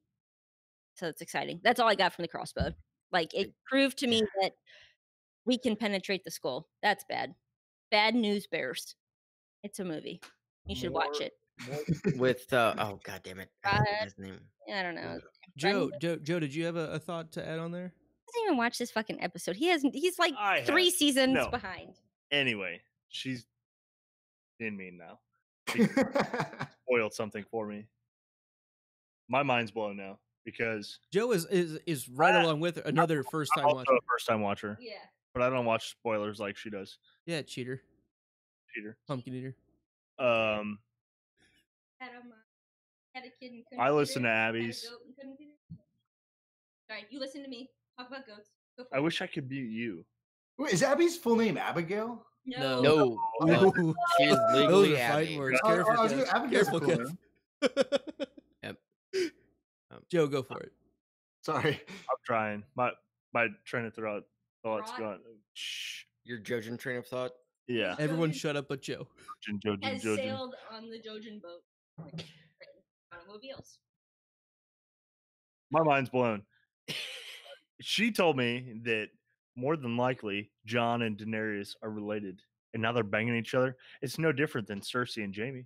Babe, I know this is This is- conundrum. This is This crazy. is too much for me. I'm cool with it though. I'm I'm cool. It's fine. I'm over this. All right, so let's any final thoughts at King's Landing, or we should probably roll down to Old Town, Yes. where we have Sam. Brown? What? For a bowl of brown? Is that what you said? Old Town for a bowl of Town. brown. I'm so confused. Roll down. No. No, that's Flea Bottom, Abby. That's micro fingers. Flea Bottom Yeah. Emporium. Yeah, but Oh. Abby's not wrong because there are many bowls of brown in Old Town that Oh. we saw last episode. No, never again. All right, Ben, tell us about Sam, Jorah, and Ebros. So Archmaester Slughorn admits there's no mandrake potion strong enough to cure the bear's impending petrification. What the fuck did you just say? Yes, Harry Potter references for you. Every single line in there, yes, was a Harry Potter reference. So basically, Archmaester Ebros, who we get his name today, this episode, explains to Sam, or explains to Jorah that it's two for a long. You have about 6 months before you have about 10 to 20 years before you're dead, but 6 months before you lose all your brain function, like actual cognitive function, and he just steps the fuck out. Says Jorah, for a commoner, I would just send him right off to not Volantis, but the fuck is the town? Valyria. Valyria. Thank you. I would send him right for Valyria. But a sworn knight, I'll give you 1 day to consider, and takes a look at the sword. Yeah. So Abby, did you get anything out of this scene with Other than the Jorah? fact that Slughorn is fucking Archmaester so and so who says no, you just can't. You didn't you didn't know we there was a didn't scene cover right that there? last week. No, that's No. why I put it in this week. We didn't cover that? Nope. I had no idea. Because I had the note. Well, I had the note in the thing. I had the note. You didn't read it. It I didn't wasn't- realize, or I just wasn't listening. That's also possible. I mean, That's that's possible too. completely likely. So anyway, that's cool. I like Slughorn. So Slughorn, Leghorn. yeah. Archmaester Slughorn Leghorn hashtag. No, I Slughorn Leghorn. said, now, Jorah Mormont, you're gonna go ahead and just die, okay? Luke, stop being alike. It's weird. It's super We're weird. flannel, we can't help it. What did you call it? A flannel something? I don't know. Flannel friends. Flannel friends. Okay. Other than Jorah and I don't know, it's sweet. It's nice. Like Sam gives the whole hold up, what's your name? This guy, and he's like, you know what? You ain't gonna die. Not today.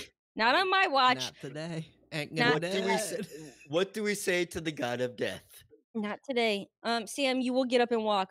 I'm just gonna lay here like a beached whale. No, Sam. You're gonna get up and walk. You're gonna walk and you're gonna live. And Sam just turns around and does that for Marmont's son.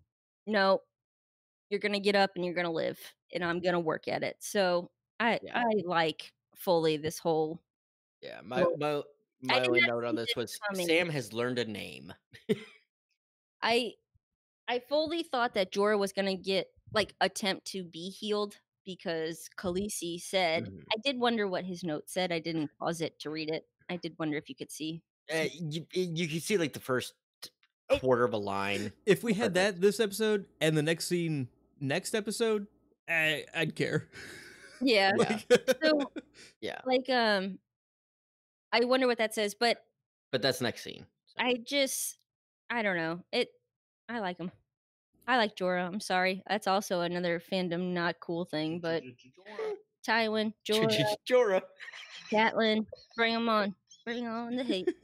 Kev, so Any thoughts on this? This portion of the scene here? This is the reason I chose this episode. I totally forgot that this was in this episode until like a second ago. Just the concept of healing, I just love it. Like, because we're all doing it on a daily basis. Like, we're made to heal, and we're constantly getting damaged and healing and growing. But and in the story, like Sandor's are one of the best examples. You can do this for almost anyone, but Sandor is like he literally broke his leg and his emotional healing. So he's done the physical and the emotional healing. So many characters go through that, and obviously, if you watch my channel, I'm not going to get into it now, but my personal beliefs and a lot of like big picture type stuff related to the story relates to the concept of healing. So I won't bore people with that kind of stuff because I'm sure they've heard it enough. But some cool things I have from this scene are that first off, oh no, it's only one thing, but two pieces. So Ebro says, so Jorah says, like, how long till I go crazy? And Ebro says 6 months, maybe fewer. And so first off, Stannis will be proud because fewer. Yes, fewer. I got that too. did you write that maybe down? Less. And fewer. Maybe less. No, fewer. Yeah. And then it immediately transitions into Sam talking about Shireen, who is Stannis' daughter. So that little, like, I don't know if it was intentional, but that little fewer and Shireen Baratheon thing, I just got a big kick out of it. Nice catch. Nice. Yeah. I didn't even think about the tie into Shireen thing. I just caught the fewer. So yeah, that's actually even awesomer. It's literally like the next sentence. It might be two sentences. Yeah, no, you're absolutely right. I didn't put those together. Yeah, no, it's a really solid connection. And even last episode, there was talk of Maester Crescent with Shireen as well. So I think it's all very intentional. The way that they worded that, I think that is a really solid catch there. Because they're clearly thinking of parts of the Stannis storyline and history that were somewhat implied in the story here, and this is just a little bit of the Maester behind the scenes information that we're getting as well. So I like that. It's a good pickup for sure. So let's tie in the next. Yep, just roll right into it, Ben. Roll into it. Same three characters. Sam makes one more attempt to sway the Archmaester when he's shot down. He takes the scalpel in his own hand. Jephiathan again. We do get Jafulti. We get Jephiathan. And it's so quick because I watched this show at 2 times speed or whatever, and I had to slow it down because I got the subtitles going, and I'm like, he says it. Fuck, I got to slow it down, see how he says it. And Jephiathan, and Varys was correct. Varys back in season 3 was correct about the pronunciation of this guy's name. But I made the comment already. The book. That's the same. So wow. Yeah. Same Maester that was referenced before. He's the one who wrote. Oh fuck. It was defense. It was the defense of Blackwater. Yes. That they were reading Jephiathan. I did not catch that at all. I wish I would have, because that's really cool. Yeah, and so this whole conversation leading up to Sam, going back to Jorah saying, "You're not going to die today. I'm going to do whatever I can, and I'm your only hope. So please don't scream because I don't want them to fucking find out." But before that, I love the conversation between Ebros and Sam building up. It's like, how can I tell people of the wars after the death of Robert after Robert Baratheon? And you could see in Sam's head, it's like, maybe a song of ice and fire, like just like something more poetic. Yeah, like just more poetic. And I kind of wish he would have maybe said the song of ice and fire, and like for Everest to be like, that's dumb, nobody would know what that is. We're not just poets. We're not poets, exactly. So it's we're not dire poets. I'm looking at the chat. I didn't have our view. There's dire poets on screen. We're not dire poets, okay? Oh my god, I love dire poets. Hi. She hears you, I guess. But this does lead to my least favorite thing of this episode. We'll get into it later. This whole bit here. But I did love how Sam was like, I knew your father. Your father saved my life. I was with him when he died. You're not dying today. And that powerful, just, for Jorah, because he didn't realize Sam knew who he was, didn't connect until then. And then Jorah looks up, like, oh shit. Oh, okay. And then Sam's like, this is gonna hurt. And I do like the touch up. He hands him the rum and he's like, wait. I'm gonna take this first. Don't touch it yet. And all right, there you go. Drink it all, because this is gonna fucking hurt. We're gonna need a rum drink for this one, buddy. Right? Hey, cheers to the rum. Cheers to the rum. Why is their rum always gone? Why is the rum always gone?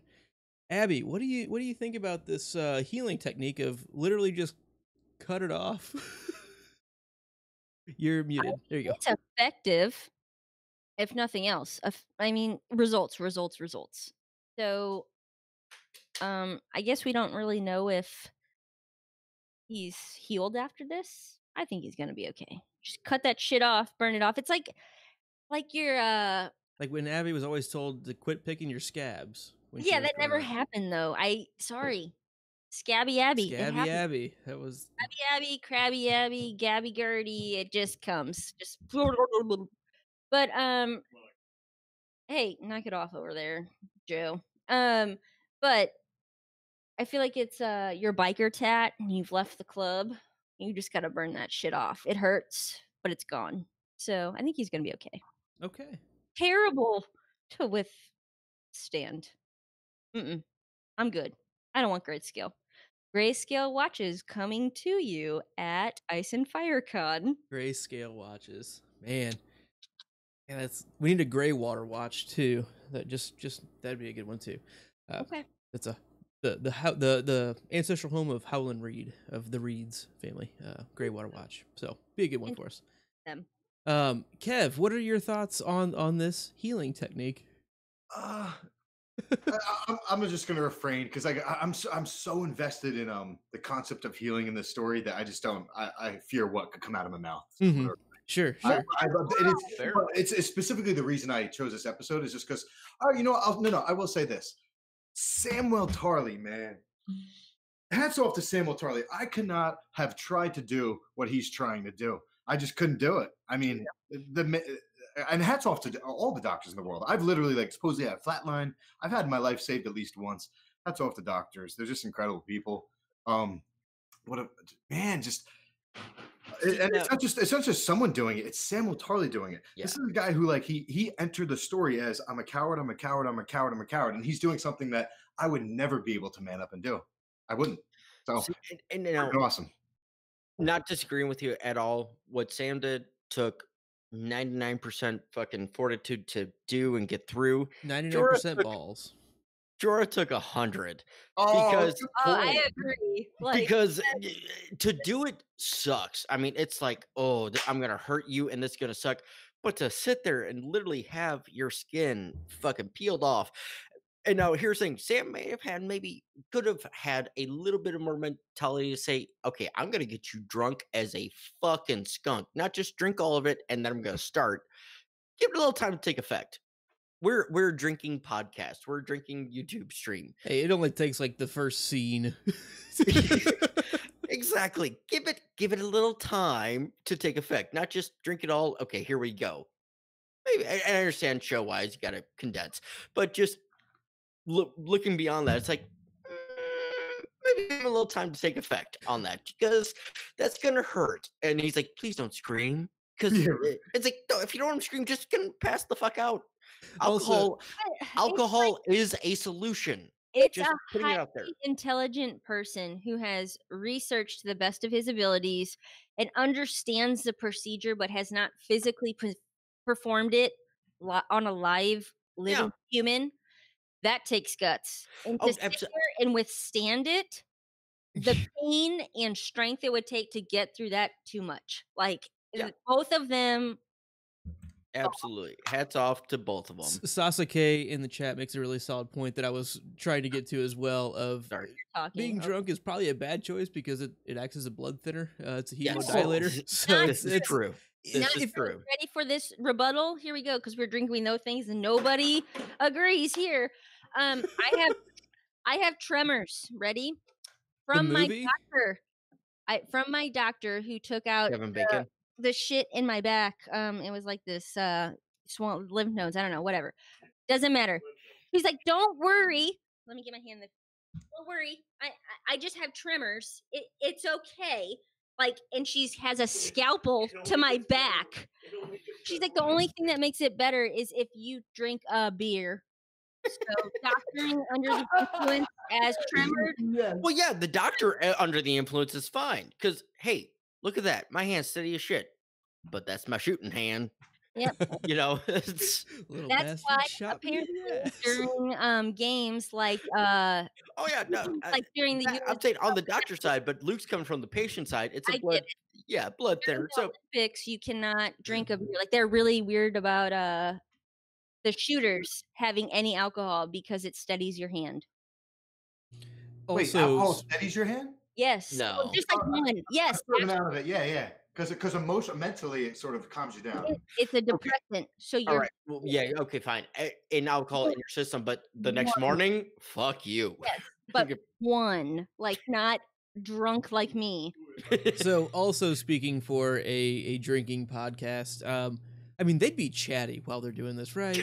I mean, he's gonna be like, you know, did you see that shot? Oh, he did a great shot. That was so fucking good. 3/4 of the way through cutting this shit off, and Jorah's just gonna not be shutting the hell up because he's fucking hammered. Which we can speak to. Any final thoughts on the cutting off of Greyscale? There's Yes. plenty to talk about. Joe, not your average Joe. If I may. You may. So, long time ago, I was an assistant in a paint booth, and the guy I worked for used to tell me to drink a beer before we painted cars because it steadies your hand. Mm-hmm. Oh, look, he agrees. Boom. I got unified front, Sansa. Oh yeah, you guys have. It's not the effect while you're drunk; it's the after drunk. That's the. It was sip, the first beer steadied my hand. I had clean paint lines across the entire car. True. Fair. All right. You heard it here first. More advice on drinking next episode. Right. So let's go ahead and roll down to the Crossroads Inn, where, well, I guess roll up. We're gonna go north, back to the Crossroads Inn, where we have Arya and Hot Pie. Benj, tell us what happened. Arya meets a crossroads at the inn, and I will say, I fucking hate this transition. Oh, I saw your note for this. Amen. What? Abby, instant rebuttal. Oh, this thing is so cute. No, you're missing my point. Let me get my Chelsea from Teen Mom going on here. It's so cute. Wait, this is like the actual cinematic transition of cutting into the Greyscale and then the cutting into the Hot Pie. I don't care. That was his point. That was what he was talking That was about. my point. Oh no, the scene. I absolutely fucking love the scene. I absolutely love the scene. I hate the fucking transition. It's just wrong. All right, I'm sorry. And I'm a horror film fan. Right, Fighter Bench. I apologize. You're fine. I'm just saying, I'm a horror. I am the guy who created our It podcast. I like horror films and gore and all that shit. Watching this was like, oh yeah, it's disgusting. Just here's your transition for you, Benj. Ready? Boom. Yep. There. Boom. Yeah. Yeah. Exactly. So, no, Abby, finish your thought. Go ahead and go with everything on this scene. What you got? How cute it is again. So cute, guys. Like it's so cute. Okay, and I just can't even. And other than that, you can't even. Beyond that, let me talk like a normal human here. Joe says if they're in Carhartt, he can't even because he watches Teen Mom too. Teen Mom too. He wanted me to be. I know, and Janelle lives right by us. Anyways, so shut up. Joe. So this scene here, I thought it was very enlightening to me. I guess I should have known. Like Arya doesn't even know her family, or Jon and Sansa have Winterfell. The Boldens are still there. It was just kind of that reminder that the press or the free-flowing facts, news, whatever, is not easily or readily available to everybody. And the thought, like, Arya, she's headed south to kill the queen, and kind of the guys laugh, and I was like, no, Arya's pretty serious last episode when she says, I'm going to kill the queen. I was like, yeah, she probably is, because she's Arya, and she's cray-cray. But, in the best way. I mean that. I love her. But that rhymed pretty well. Cray in the best way. In the best way. But she just, I was like, really, Arya? Like that's where your focus is, not realizing that she had no idea where Jon, Sansa, and their where they stood right now.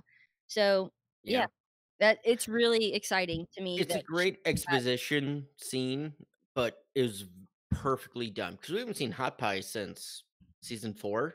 and he calls her pretty. Like, Yeah, aw. he's like, I thought you were a boy. I'm kind of glad you're not because you're pretty. You know, I get, it was the fat boy kind of his one shot. Like, but and it's the time, but more than that. I know, No, it's more as than the- that. as I a know fat- that's where you're taking it from, and I take it from the complete other side. I take it as the tomboy who was always one of the boys getting tackled and Arya roughed Horseface. up, and somebody looking at you and being like, "You're pretty," and being like, "Okay, they're not like, oh, there's like this power and this pussy power or whatever. We can get into that later." But no. Where but I is mean, the beer hog? Because he can tell you all about that. He was the first one who introduced me to that one. But anyways, like you're coming from that guy like taking his chance, or the chubby little boy, whatever. And I'm coming from the fat boy chubby being girl. like, "Hey, you're pretty. I'm glad you're not a boy because Yeah, because I can't believe I thought that. And then in my take, I take it completely from the girl who wanted to play sports and rough and tough, and being that first like interaction where somebody's like, "Wow, you're pretty." Like you having that realization, like, Has Not Your Average Joe ever told you were pretty? like every day. So. Sorry, too much. Sorry, Joe. I got to go back to the Harry Potter reference really quick, just because I always just acceptable on this show. recorded this. If you want to ask me, make sure you ask me to the ball first before somebody else did, and not as a last resort. It's not my fault. You just realized I was a girl. Exactly. It's one of those, and I'll talk to Luke a little bit later about that. But it's exactly, and I don't think Arya ever had that mentality of to hot pie, but it's kind of the thing of he's like, yeah, you're pretty, but she's also just manning it up. She's like, you got ale? All right, yep, cool. And he's like, I can be okay with this. He kind of had that look like, I'm okay with that. New drinking rule: every time somebody says mentality, it doesn't matter whatever the fuck you're saying. You drink because if I ever hear someone say the word mentality, I will find a beer and chug it right there. I have never heard that in my life. I will be comfortable with that rule for at least I have a couple actually, years. unfortunately, heard it. Not in life, but online stuff. So, my quick thought on this scene here is, Arya clearly didn't know some of she hasn't, been reading the Moondor Bee or, the Drowned Word or any of the Nightly Raven the or Daily the Daily Sun. Sun. She hasn't been getting the newspapers. So she doesn't know that the Boltons aren't in power anymore. She doesn't know.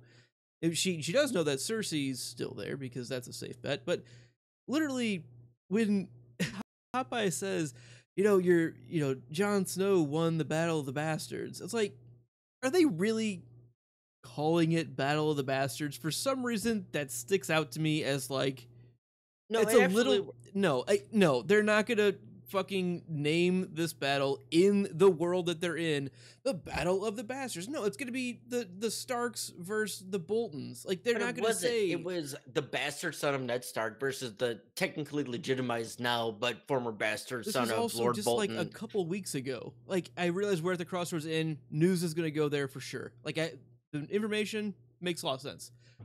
For some reason, it just bothered me that they are fundamentally like naming this a couple weeks after the battle happened. They said the thing. They said the thing. Like the battle. He won the Battle of the Bastards. Like, oh, it was the Battle of the Bulge. Like, no, they weren't calling that 2 weeks later. Like that's like a name that gets thrown on it later on. Completely fair, and that's completely fair. I mean, I get maybe I should find a different pick to knit. Yeah, it's nitpick. It's understandable, but it's the Family Guy. They said the thing. They said the name of the thing.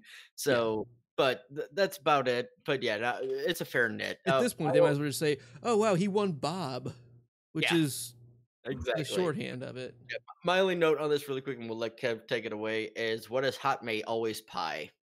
That's pretty good. So, all right, Kev. So you started off. I don't know if you said this because I mean, these words just say it in the words, but they the crossroads inn, or it's in at the crossroads. So much has happened. So many of the scenes happen there. So that's pretty cool that Hot Pie's there right now, and just that we get brought back to this place, and also that Arya is at a crossroads in her life. Obviously, what happens in this scene is just interesting. She's at a crossroads, so that's cool. And a lot of different people are at crossroads of their lives and make decisions at the end of the crossroads. Like Abby was saying, it wasn't just it was cool that he called it pretty, but it was his delivery. It was just so genuine. You're pretty. I can't believe I thought you were a boy. It was just such like a nice thing. Like, wow, this is It wasn't even him trying to get his dick wet. It wasn't. yeah. It was just, hey, you're pretty. That kind of thing. Like, just try and be complimentary. And we hadn't seen this actor in a while, and he was a young kid to start. He's still a young kid now. Like, I mean, he wouldn't. I'm sure he thinks he's probably old in his little community, but it's like, yeah, we look at him as a younger kid, and like that was pretty good acting. His delivery there, I liked it. It was really cool. Oh, this is my main thing. Oh no, I said this earlier in the chat, and then I deleted it because I thought I was skipping ahead. But I like that he I like that he said, oh, it was a callback to making fun of himself. No, actually, he was still being dumb. He said, like, yeah, did you meet up with the lady knight? Yeah, because I mean, I figured she was a knight because she had armor on. Right. Yeah. So in the very beginning, how'd you know they were knights? They had armor on. Not everyone that has armor is a knight. How do you know? I sold armor. Exactly. But it is when you talk about knights and like a true knight, like think about Sansa's type of true knight, right? It's like a Lady Brienne. It's Brienne. But she lives. It's a man's world. Is that a song? I don't know, but that's what I got out of that. I don't know why I got that from that. I got the same thing. That's just what I heard. She's a maniac. Yep. That's all right. Your voice broke up the first time. I didn't hear that. She's a maniac. But I don't know. It's like Lady Knight, so that's cool. He called her Lady Knight, so it's like, and she is a knight, just not in name. So that's pretty cool. But the biggest takeaway for me for this was his line to her where he said, "What happened to you, Ari?" First of all, he called her Ari, which is like the name she went by back in the day, Ari the orphan boy, when she was a boy. But just what happened to you, Ari? I did not understand Arya after season 7, or I should say, I mean, I understood her. I watched the show, but I misunderstood her. I've now read Arya's chapters at least 40 times. I think I understand her pretty well. Man, that girl has been through some, like every character's been, like there's so many lines like she goes over to she wanted to be no one because no one has no hole in her heart. Like the poor little girl, it's just her story is pretty heartbreaking. I know a lot of people get in their case nowadays or whatever because she's just like, man. But I mean, no one, then feel everything and lose everyone. I'm gonna say this really quick, Kev, because I love the interactive map, Westeros, Essos, Worldos, Planetos interactive map. I've never done that. What website is that? I've heard of that. Just look up interactive. Quartermasterly.com. Yeah. So what happens? What do you do? Basically, it tracks every character by their chapter where they travel through Essos, Westeros, everything. And the only person to travel more than Arya in the entire story is Tyrion. Tyrion's the only one that's traveled further or distance-wise from start to finish to just because he's gone to the wall. Well, he went to the wall and then he went to Marine. Right. Yeah. Yeah. So beyond that, the only one with the longest distance is Arya. Arya has the furthest distance book-wise, at this point. So she has been across the fucking globe for roughly. I mean, we can't say, she hasn't been to fucking Pentos and Karth and all that shit. But for a 12-year-old at this point, or whatever the fuck she has traveled the fucking globe to get back to this point where she's at. The most traveled person in the entire fucking story besides one other person. So her mentality, it's hard to know. We have no idea where her mindset is because, and again, she hits that crossroads like you were saying, and she hits a crossroads at the crossroads. She's like, do I want to keep on with my mission or do I want to go north? Do I eat? And she does not know. And that's why I do absolutely. I'm with you. I love fucking Arya. Not bad Phrasing.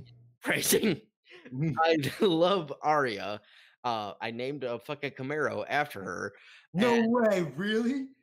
Oh yeah, I had. That is a cool name for a car. I just call her like her or she. I say she. Yeah. Yeah, but it was the only car I ever named. It was for Arya. Uh, that is cool. but I don't have it anymore. I killed it. Unfortunately, I did what George Martin can't. Bad foreshadowing. But it's one of those. I loved, I love her story and everything, and she's the most traveled. So I can understand where when she's back at this point, and like she hears this news, she's like, "What the fuck am I supposed?"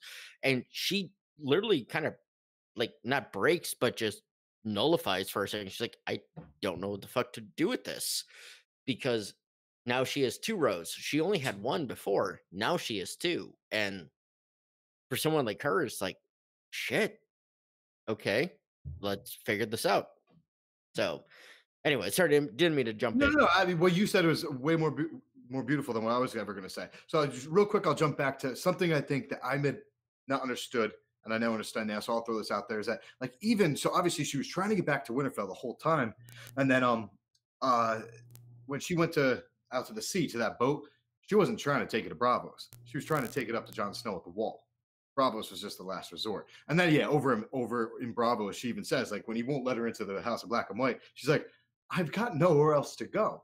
You know what I mean? And it's especially impactful in the book simply because she's younger. But even Arya as Macy Williams, like, this little girl, like, picture me, like, going out to, like, England or something, like, by myself in a different world where there's no, like, internets and phones and stuff. But this is a little girl, she, like, younger than me, heading overseas in a place where there's, like, swords. I don't know. You really got to feel for her. Yeah. So, bringing it back to what was that dude's name? Hot Pie. Everyone loves Hot Pie. Hot Pie is Azor High.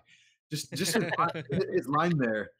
What happened to you, Ari? It's a really deep line that I don't think gets enough credit as to who Arya is. Like a lot's happened to that girl. That and her not answering says everything. Like it doesn't even justify a response. Not justify. It cannot be answered in. Yeah, it's a statement. Great point. Exactly. Like it just can't. And then she grabs. Sweetness of the scene. Great point. Friends don't pay. And oh my god, that scene was so cute. Oh my god, it's so cute. Like that's all I have to say. It's so cute. I can't. And here's the thing: if in that instance, like Hot Pie's life was in danger, Arya would kill fucking 100 men. Yes, she would. To defend him, because that's her skill that she has. Hot Pie knows how to brown the fucking butter. I love that. That's the other thing is, this is really good. And he's like, the secret is you have to brown the butter before you bake it. People don't take the It's time like, to do that. Damn, I should have done that. It's like you've been making pies, one or two. Couple fray pies. Man, I was so like emotional and serious there, and then you talk about him browning butter. That was good. Because that's all Hot Pie is. He's a one-dimensional fucking character, but he's the best one-dimensional fucking character in the entire goddamn show. He knows his skill set. It's baking. It is cooking shit, and do it well. He's also, just like Ari, a survivor. Yes, which is what he says here. He's like, I'm a lot like you. I'm a lot like Ari. Yeah. My friend, my male friend. I'm not gonna say my boyfriend. My male friend Ari. I'm a survivor. I'm not gonna give up. Hats off to that kid. That was some good acting in that scene. I don't know if he's done anything in between these couple of years. He's probably just been going to school and stuff. It was pretty impressive. Good for him. Yeah, and one final note on this. I think both of these actors have incredible eyebrows. Here's one image, and here's another. Oh yeah, just eyebrow game on point. Yep. I'll just leave us with that. Solid friendship, solid scene that because these two went through some shit together, and you know what? They've both made it back to we can call it kind of a peaceful environment. At least at this exact moment, they're not coming across each other dead on the battlefield. This is at least Hot Pie is on his place. Hot Pie knows where he's supposed to be, and Arya's hoping to. Yeah, and it's just a really nice coming together of these two characters that we haven't seen for a long time together. So, one last thing, I won't go into detail about this, but it is worth noting that the scene opens up with Arya like she's always got like knives and daggers. You know what I mean? She shoved one through Meryn's freaking eye. Like the girls always, it's the way I just like the way she stabbed that. It opens up with that, and she's like, who's that for? As she's like, oh, hey, hot pie. And who's that for? And so he like sets the tray down and she just like grabs it and starts chowing. And Before oh, do you he have even ale? Slam. Like she's just like, Yep. I Good for guess her. hospitality's gonna carry the Straight day to the here. face. She's So a she. let's go ahead and finish off Crossroads Inn. This is a little bit north. We find out of Crossroads Inn with Arya and Nymeria. Benj, set the mood. So, a reunion in a years in the making ends in heartache, but acceptance. So, I'm just gonna go with mine really quick. That's not you. And she said the thing. So, that's all I got. I'll let everybody else talk. Abby, so that's not you. That line. What did you take from it? So first of all, that's not me. That's the first. That's Arya. That's not me. I identify with that statement very strongly. That's not ladylike, Abby. Stop doing that, Abby. Well, why? What's it for boys? Do boys have to be boy-like, man-like, and really, it's gentlemanly. I get that, but It's dudely.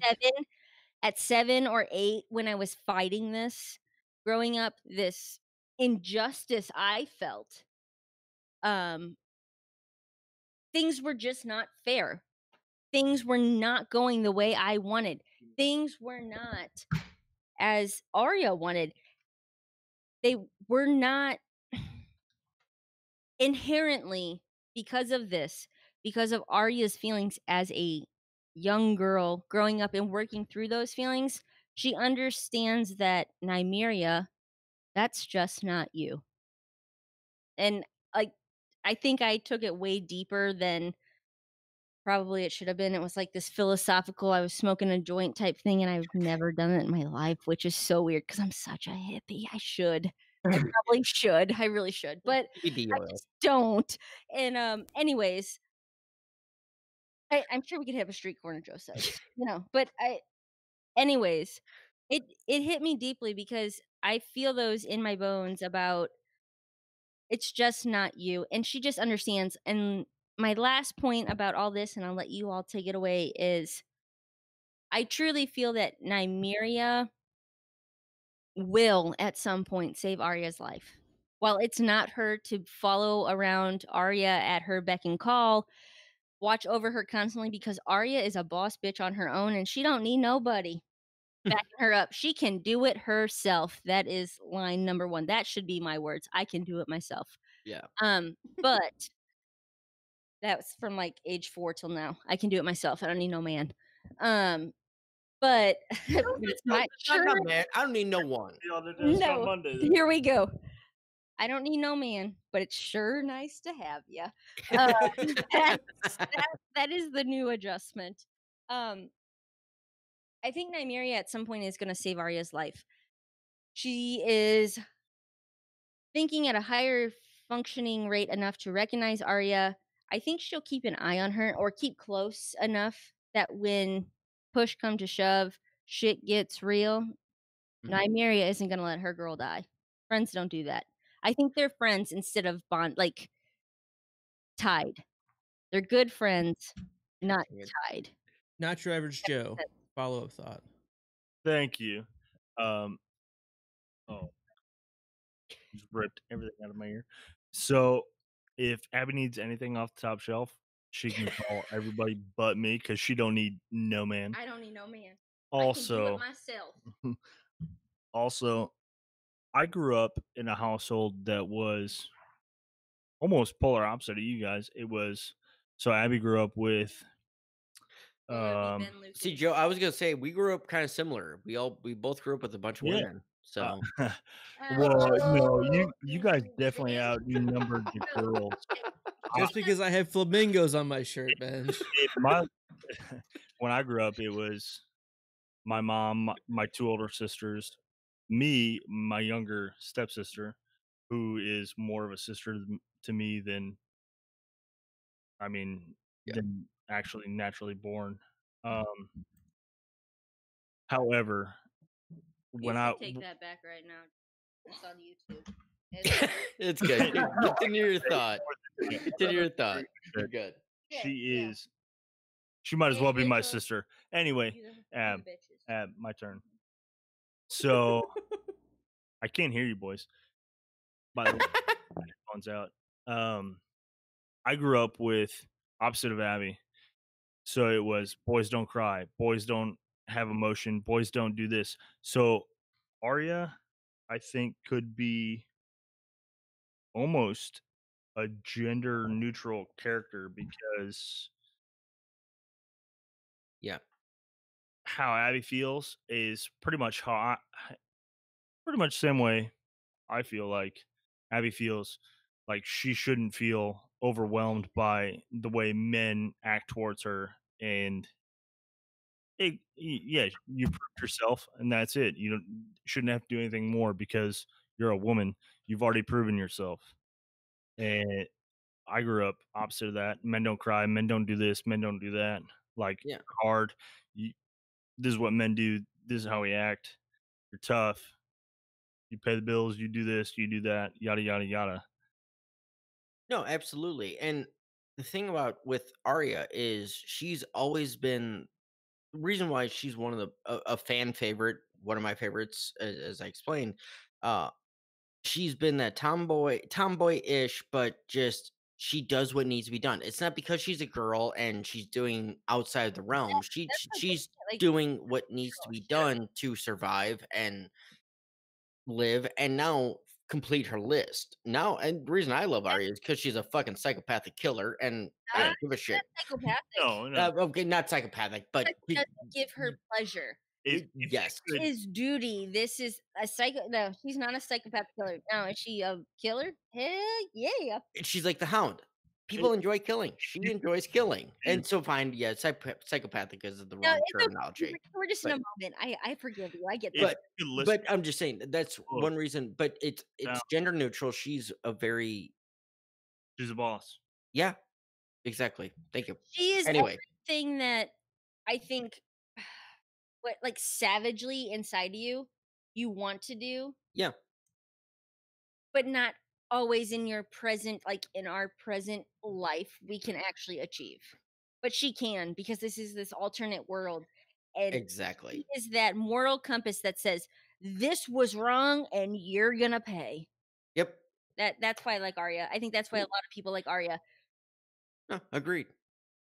She's a boss, without a doubt. Boss bitch. Kev, Yeah. what do you think about this wolf pack scene? So the wolf thing, a couple things. First off, man, so this is not spoiling anything. I apologize to everyone if you guys don't like this kind of stuff, but I'm going to bring it back to the books for a second, and it's books 1 and 2, so I'm not spoiling They like it. If they don't, F them. So I just don't want to spoil anything for you, Abby, but this is books 1 and 2. I think it was I think they're both in book 2, but the first might have been in book 1. But Arya at one point thinks, and she's wrong, but it's book 1. Arya thinks that Nymeria may have been her only friend. This is a little girl like struggling down at King's Landing. She literally thinks that she threw rocks at and kicked away the only friend she has in the entire world. Because this is like you guys are saying with this He hasn't been there as a kid. Like think of how George R.R. Martin is writing this. They're as kids growing into adults. Who hasn't been there at that point? It's amazing. I'm not hearing. Yeah, Abby, you guys just got muted. Oh, did you? Like, Joe was about to talk. We heard you. Yeah, you're done. I was like, Joe, shut up. You're done. I want to hear Joe. I'm the silent partner. I'm the silent partner in this business. No, I absolutely agree with KB4. That's your new nickname. I don't know if you knew that or not. KB4, I like that. So when my parents got divorced, my sisters went and lived with my dad, and it was my mom, me, and a Rhodesian Ridgeback I had. Oh, yes. Best dog I've ever owned in my life. My skateboard got stolen off my back patio. Dog chased him down. Oh, no way. Dog chased him, God, that's awesome. Knocked him off the skateboard, grabbed the skateboard, brought it back. Fuck yeah. Excuse my language. Like, that was my dude. When heavy cuss drink. I drank my last beer. Right? No, you're good. It was a joke, dude. Sorry. Sorry, Joe. Go. I'm sorry, Joe. I wasn't No, trying to you're good. interrupt. So anyway, I understand where she's come, like having an animal as your only friend. I get it.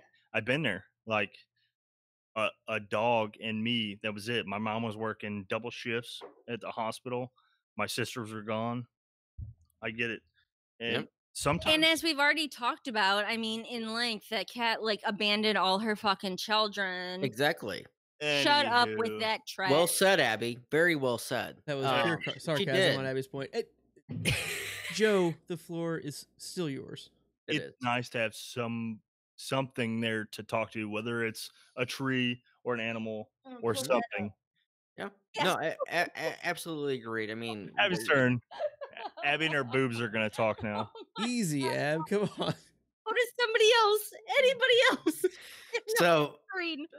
I kind of caught the last bit of what you were talking about, Joe, and I absolutely agree. When you have that animal connection, and you can ask Abby or Luke of me with dogs and animals and everything, that's been my one passion, my one thing that the only time I ever got in trouble when I was in police work was because I confronted an animal abuser. Oh, But here's the thing, and I'm not going to get into it, but I understand exactly the connection between a human and an animal that can be, and and Arya letting Nymeria go, not being like, oh no, you have to stay and do all this. That's not you. That's the ultimate connection between an animal and a human, where the human's like, you're not my property, you're my friend. And if you don't want to be with me, it's okay. I get it. And so that's not you. More so than she said the thing of that's not me, which is, I do love to call it, like I said in the chat, this should have been called Game of Thrones. The connection episode, or I forget what I fucking said, but the callback episode, because everything in this episode is a callback to something else beyond or before this. But No. I agree, 100%. That's why they call it a man's best friend. I mean, yeah, but my dog didn't. I didn't send him away. He didn't run away. He died the day before Valentine's Day. We put him down, and I cried like a newborn baby. He Like, was 26. Don't age judge him, Abby. pretty sure I was like 23. However, walking out at PetSmart, He was 23 and a half. I was 31 and I cried my fucking eyes out when Petunia died. I So walked out of PetSmart with a collar and a leash in my hand and Yep. no dog. And every other dog owner looked at me like, oh my God, this is what it's gonna become. They know it. They And all just looked at it like, yeah, it eventually ends. Like, Pity what at you. the heck am I gonna do when I'm in your shoes? exactly. And And so it was to horrible. least So to Joe, I understand your pain. yeah, but so to Joe, if you've seen your best friend, short time, your best friend though, when 4 or 5, 6 years ago, they came back to you, but you tried, and you're like, it'd be tough for me. I'd want to try to own it as property, as you're mine. I'm taking you, but that's not them, and that's kind of the whole point to this scene. And I'm not saying Abby's wrong or she's right. I don't know about the future of Nymeria and Arya and everything like that. I hope you're right. I think they. I hope you're right. I'm gonna interject a bit, mainly for timing, but the thing that really kind of I think pulls it all together is Arya says, "I'm finally going home. I'm going back to Winterfell." And that's when she says, like, oh, you should come with me and like we can be friends. It's gonna be cool and all this stuff. And she just knows that there's been such a separation, such a fundamental change in who both, again, kind of one of the themes of these things. It's a re-interaction, but people change. Milkshakes melt, and you can watch Good Will Hunting by yourself. Bring that one back. Shake. But they are fundamentally different now. It is not the same relationship that they had before. And Exactly. Nymeria has this entire wolf pack that she is probably responsible for. And she Well- can't just go home with Arya at this point. And they that's are the- in that- different places in their own worlds, and they can never go back to what it was. And I shouldn't say this is the problem. This is the issue that Arya has had, and again, this is a book thing. But Arya's always been looking for her wolf pack. She's been constantly, this is my pack, this is my pack, this is my pack, Right, yeah. and she Mhm. doesn't have it. And now Absolutely. Nymeria shows up with her own pack, but still, that's not Arya's pack. So Before we move on to the next scene, can I throw out 3 quick things? 3 quick First things. Yeah. Joe with he mentioned the Rhodesian Ridgeback. The only person, I call her a person, that I've ever loved in my life, aside from like my mom, my sister, my little brother, is the late Sasha, half Rhodesian Ridgeback, half Stafford Terrier, kind of look like a boxer pit bull. But yeah, One of the best dogs in the world. that's why I went nuts when you said Rhodesian Ridgeback. Dog I've ever met. Leo, the lion hunter.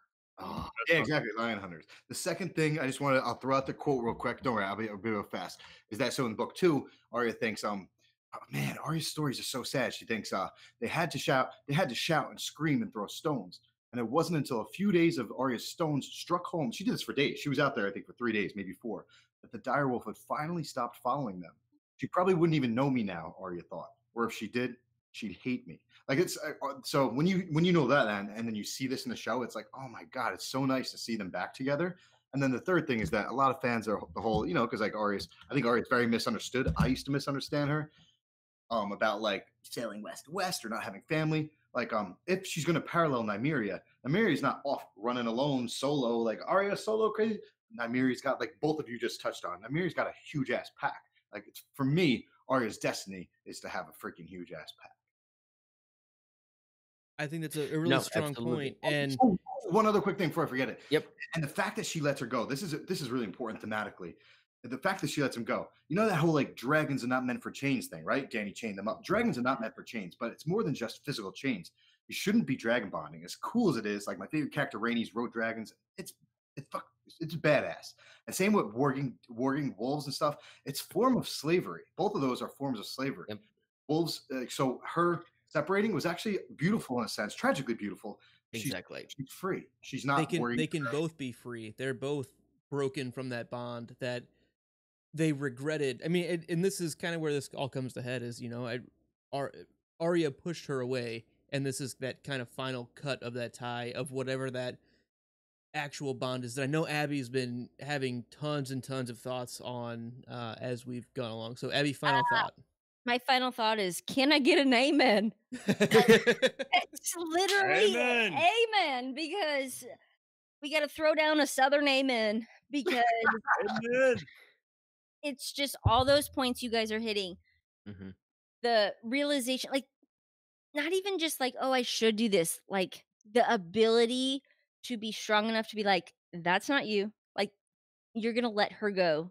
Being able to release somebody to be who they are, or an animal, I guess I would call it somebody. Yeah. Nymeria is somebody.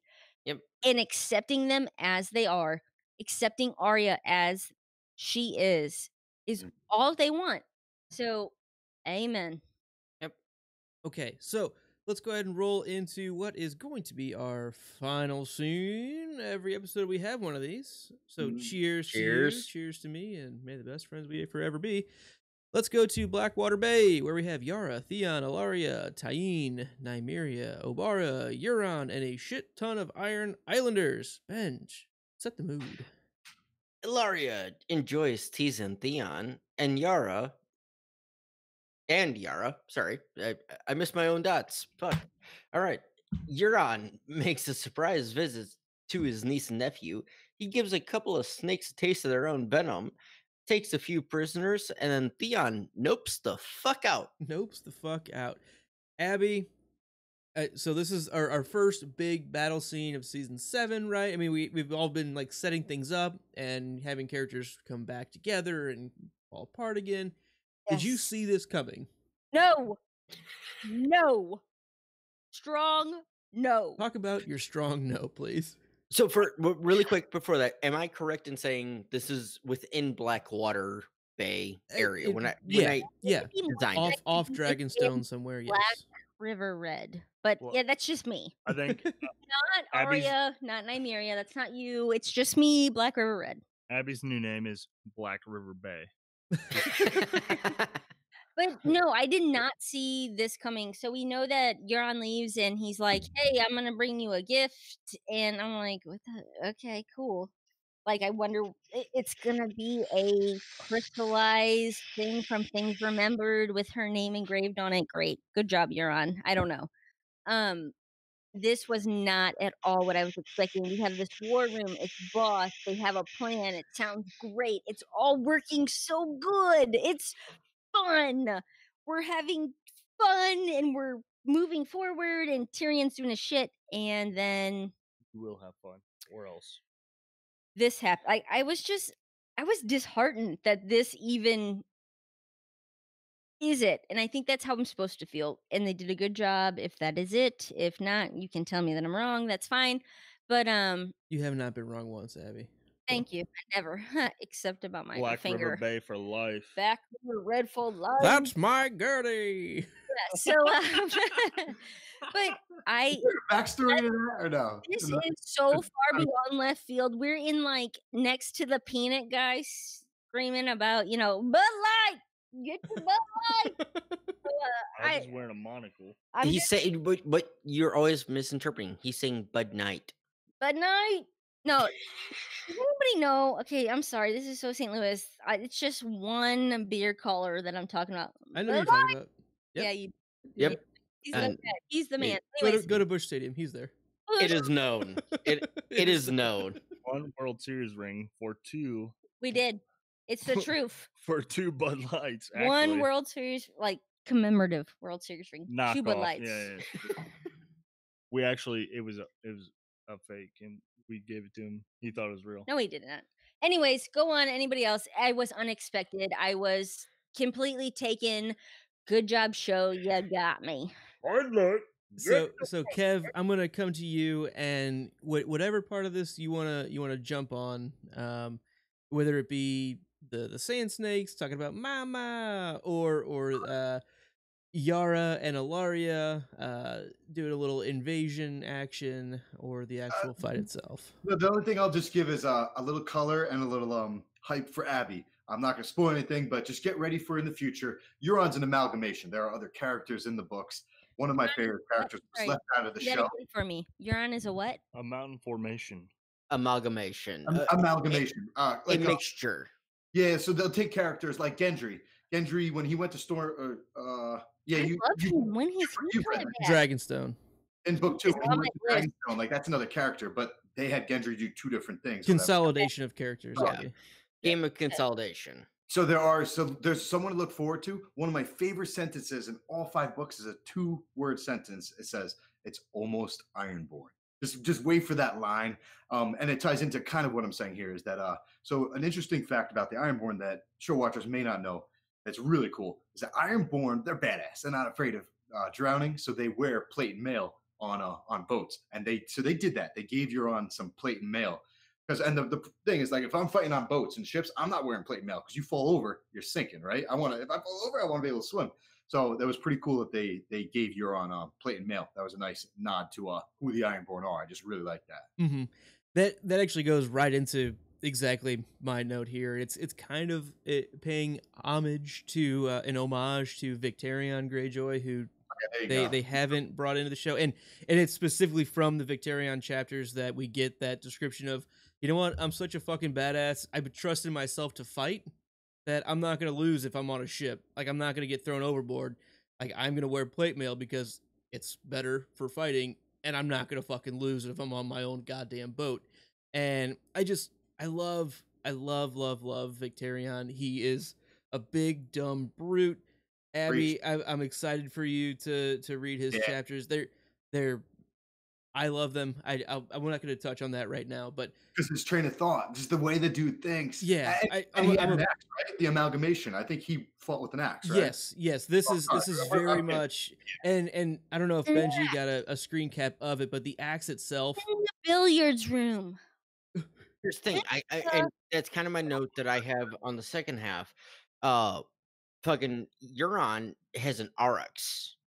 His is a Dothraki style No, aura. it's a regular axe. It's an axe that is Warlock shaped like a is from kraken. It's a Outlander. kraken head axe. Okay, I'm sorry. You can buy It it. It's awesome. I love it. Okay, all right, It's so cool. fucking badass. It should be with the Yara, like at the Yara seat, like Yara held. You should have a screen cap. Yeah, right. That's I was trying to flip through and Real quick before I forget, Yara's jump. How cool was that? And the angle, Yeah. right? That was cool. So Love you Yara. kind of see it there a little bit. yeah, I tried. It was tough to get like very quick shots, and I tried my best. So Yeah, we Yeah. talk about. I'm sorry. I'm not even. I'm just. We kind of jumped into the battle, and there's a few things before the battle. yeah. So Yeah, so I'm No, trying to Abby, go for it. Abby, go for it. Knock knock. knock knock. Who's there? Interrupting Alaria. So Alaria is totally trying to like, hey girl, uh-huh. it's gonna be a good night. It's gonna be a good night, and it was gonna be. And Yeah, then and I can't blame Alaria whatsoever. Given that option, you find that about Yara, and she's like, "Oh, you're on my team," or I mean, okay, Yara, I don't really swing that way usually, but Yara is so like chill, cool, whatever. Like I get it. Like she's just down for a good time, and Alaria is just I don't even know. Like I don't like her stance on Oberyn. She kind of the whole sand snakes, everything that south annoys me. So I'm not gonna get into that. So but hey, she's a good looking broad. yeah. So And broad is the first derogatory term I've ever. I loved Yara's defensive Theon when Alaria's like, "Oh, give me more," and Yara's like, "He's not your servant. You know, he's not meant for that." And yeah, she plays it up to, once Alaria says, "Oh, there's an invasion coming," well, Yara's like, Yara, "Look, I'm gonna get mine." but You know? Yara does right by Theon here, Exactly, which she does it kills right. me for later. Ex- Like she's like, "Hey, enough. Exactly. That's off the You table." know, that's off the table, but yeah, you can still come play. Yeah, So I'll hang out with it you. was a well played scene. It is. The She Sand sets Snake. the grounds rules, which I like. Like Theon is you are not gonna fuck with him like that. Sorry. Go Exactly. ahead. I thought Exactly. No, you're absolutely right. Yeah, absolutely right. The Sand Snakes, the mama scene. Okay, yeah, the mama scene that was fucking stupid. I don't Sorry. really know what that is, but I saw that in the chat and all it reminded me No, they okay. So they were laying in Let's bed. not dwell on it. It's All right, garbage. it was It's a bad. stupid- it's it was a garbage. stupid scene. Okay, Yeah. sorry. I just thought of But Queen.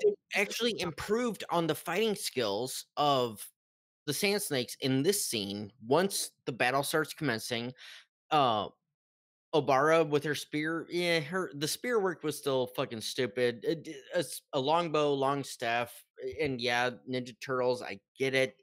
Donatello will whip anybody's ass, but Yes. with a spear, long staff, it's still a bad weapon on close quarters.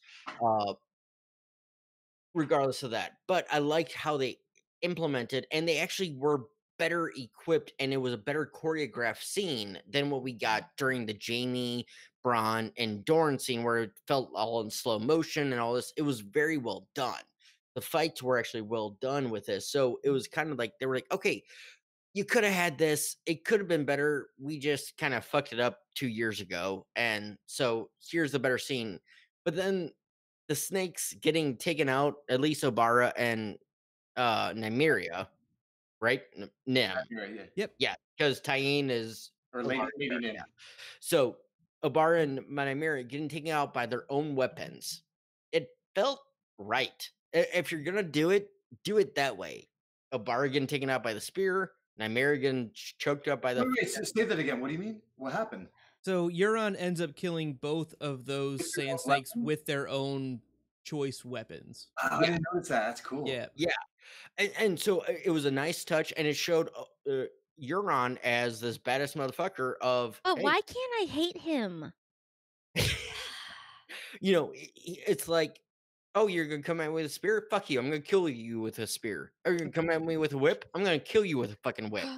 It's like, yeah, bitch, fuck you. And again, I'm trying to hate less on the sand snakes and everything the show wise, and we've gone over it and all that In depth. We don't In- like them. in depth. But season 7 wasn't that bad. It Season wasn't. 6, you mean? No, 7. 7. Like, Oh, so where like they the showed up 30 here? seconds we've seen them. Yes, Okay. it wasn't that bad. It For wasn't. 30 seconds, you were decent. And here's the thing, Tyene, the one they leave alive, is yes the best one of them What? all. Like, So- they're cute. Not even cute. I'm not gonna be like, oh, they're cute girls. I'm- Whatever. Yeah, that They are justifies it, Abby. attractive They women, but it's the whatever it was, whenever season it was. You all know what I'm talking about because you're a lot smarter than me. It sucked, but it- here I don't mind it it was badly done. They tried to make amends for it, but then they quickly shut it down to because just they killed them all except for what's her homegirl named Alaria. Ilaria and Alaria. Tyene on this one. It was actually very well portrayed, and her battle scenes again, defending her mother with the dagger, because that was her choice, was the dagger or the knives, and she did a good job of doing it. And so all of them, I think a lot of people jump on the bad acting, but it was just because it was, those season 5 was badly done. The Dorne stuff in season 5 was badly done. We've definitely touched on all of that. Let's. But what I'm saying is, this is proof why we can say it was badly done, because this was actually not badly done. Are The you ready for actors this? Can actually act and perform in those scenes. They just weren't given the time to. That is absolutely true. That's Segue. Are you Abby, ready? Abby. This whatever the fuck KOLSCH crush. Crush. Kolsch. Whatever, Crush. with a K is Two- the bomb. 2 dots over the eye. Last scene. It's a It's Kolsch. But So- to- More of a bomb let's than what the let's fuck get to happened let's here. get to the It's, actual ending of light this brew scene, with We're which done orange with vanilla. I want to I'm get up. Abby's thoughts on Theon, where Theon sees Yara with the axe to the No. throat, and Euron calls him out. Little Theon, what are you gonna do? You can So- come and save her. Come and get her. And he bounces. He doesn't. He doesn't. I don't know what option. We are trained to think of Theon as this coward, as this twat. Good word, Joe. Yeah, so we don't like him. We are trained, we are conditioned to not like Theon. What option did he have? I mean, like, if this had been somebody else that we like, Danny, or not like, but somebody else of a different realm, like, what if he does go after her? What happens to her? What happens to him? I do think he is killed, and maybe Yara is saved, and he should have done that. But I don't think he has a good option here.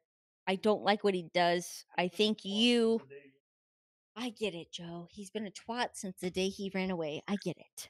It's a But- bitch move, but it's the right move. But I don't see another option. I don't see it working out for any of them if he goes after her. I just wish he would. End it for yourself. I'd rather end on that high note, like you always end on a hit. The than a the strike. valiant move. Die making the valiant move. Yeah, because you're gonna die, Theon. Like you're So- not coming out on top here So ever. Kev, what are your thoughts on Theon's choice or lack of choice? I mean, it was rational. It makes sense, like live to die another day type thing. You know what I mean? I don't know. In that situation, like I've never been in that situation, and so it's very arrogant, or I don't know what the word is, for me to think I would do something different. But I don't know. If someone had my sister, I don't think there'd be anything that could stop me from. I'd be attacking. She'd be getting her throat slit, and we both end up dead. So I don't know. Theon, And that's kind of the thing. It's like if he makes a move, she's dead. And Yeah. that's like almost treason to getting his queen at this point Yeah. killed. It's almost like it's like the smarter political choice too. It's Like lose, and Right. everybody wants to hate on Theon, and And- hate on everybody here who doesn't make the absolutely And perfect here's the choice. thing, But there is no good choice. No, There and- are only bad choices here. Yep. Exactly. And honestly, on this scene, just coming from internet culture, there really wasn't a shit ton of hate on Theon for it, because it was understandable. It's that, again, I'll drink for this mentality of you have to defend the Damn it. ones that are weaker. He says it. I've never heard that before. somebody says it here, and it fucks me up. But I'm just saying, it's that mentality of, I have to defend my sister. I should do this. But yeah, as Kev said, live to fight another day, and maybe you can either save her if she's not instantly killed, or And I don't think that's like readily apparent, no. because at first I'm like, without critically analyzing this, and I think I am watching this, maybe I'm just boistering my own opinion here of myself, self-inflating. I am watching this so critically and trying to like reason through character by character. Yeah.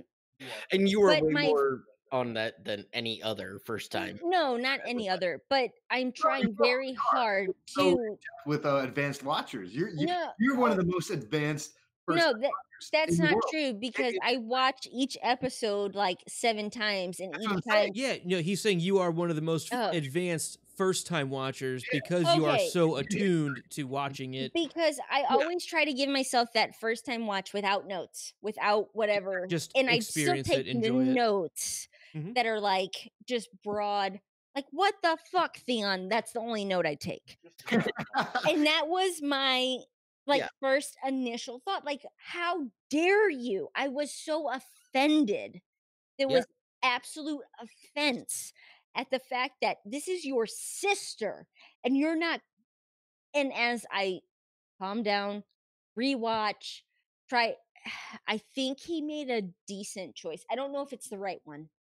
I still don't know. After watching it 4 times, I still don't know if it's Yeah, the no, right choice. And even knowing where things go, I mean, not touching on it, it's a good question for you to have. It's just it's a tough choice, even knowing where things go, because yeah, it's a lose-lose situation. You have the duty to make an action. You have the right, potentially the right choice to do nothing. The do nothing Where option is always on the table. is Mr. Narrow Sea himself? Because I need him in this specific You moment. can check out his thoughts when we did this episode originally during So season I 7 feel airing. very much Yeah. that And hence the reason why the notes I have on this is Theon nopes the fuck out. I Because just it's a all it Pearl really Harbor is. reference. There are no winners and losers in wars. There's just broken men. That is Pearl Harbor. Y'all want to dig at it? Fuck you. No, it's not the Mr. Pearl Narrow Harbor. It's Sea the broken men yourself. thing. No, you just hit Mr. Narrow Kevin's Sea happy yourself. spot. You'll understand. You're good. One good-looking son of a bitch. Mm-hmm.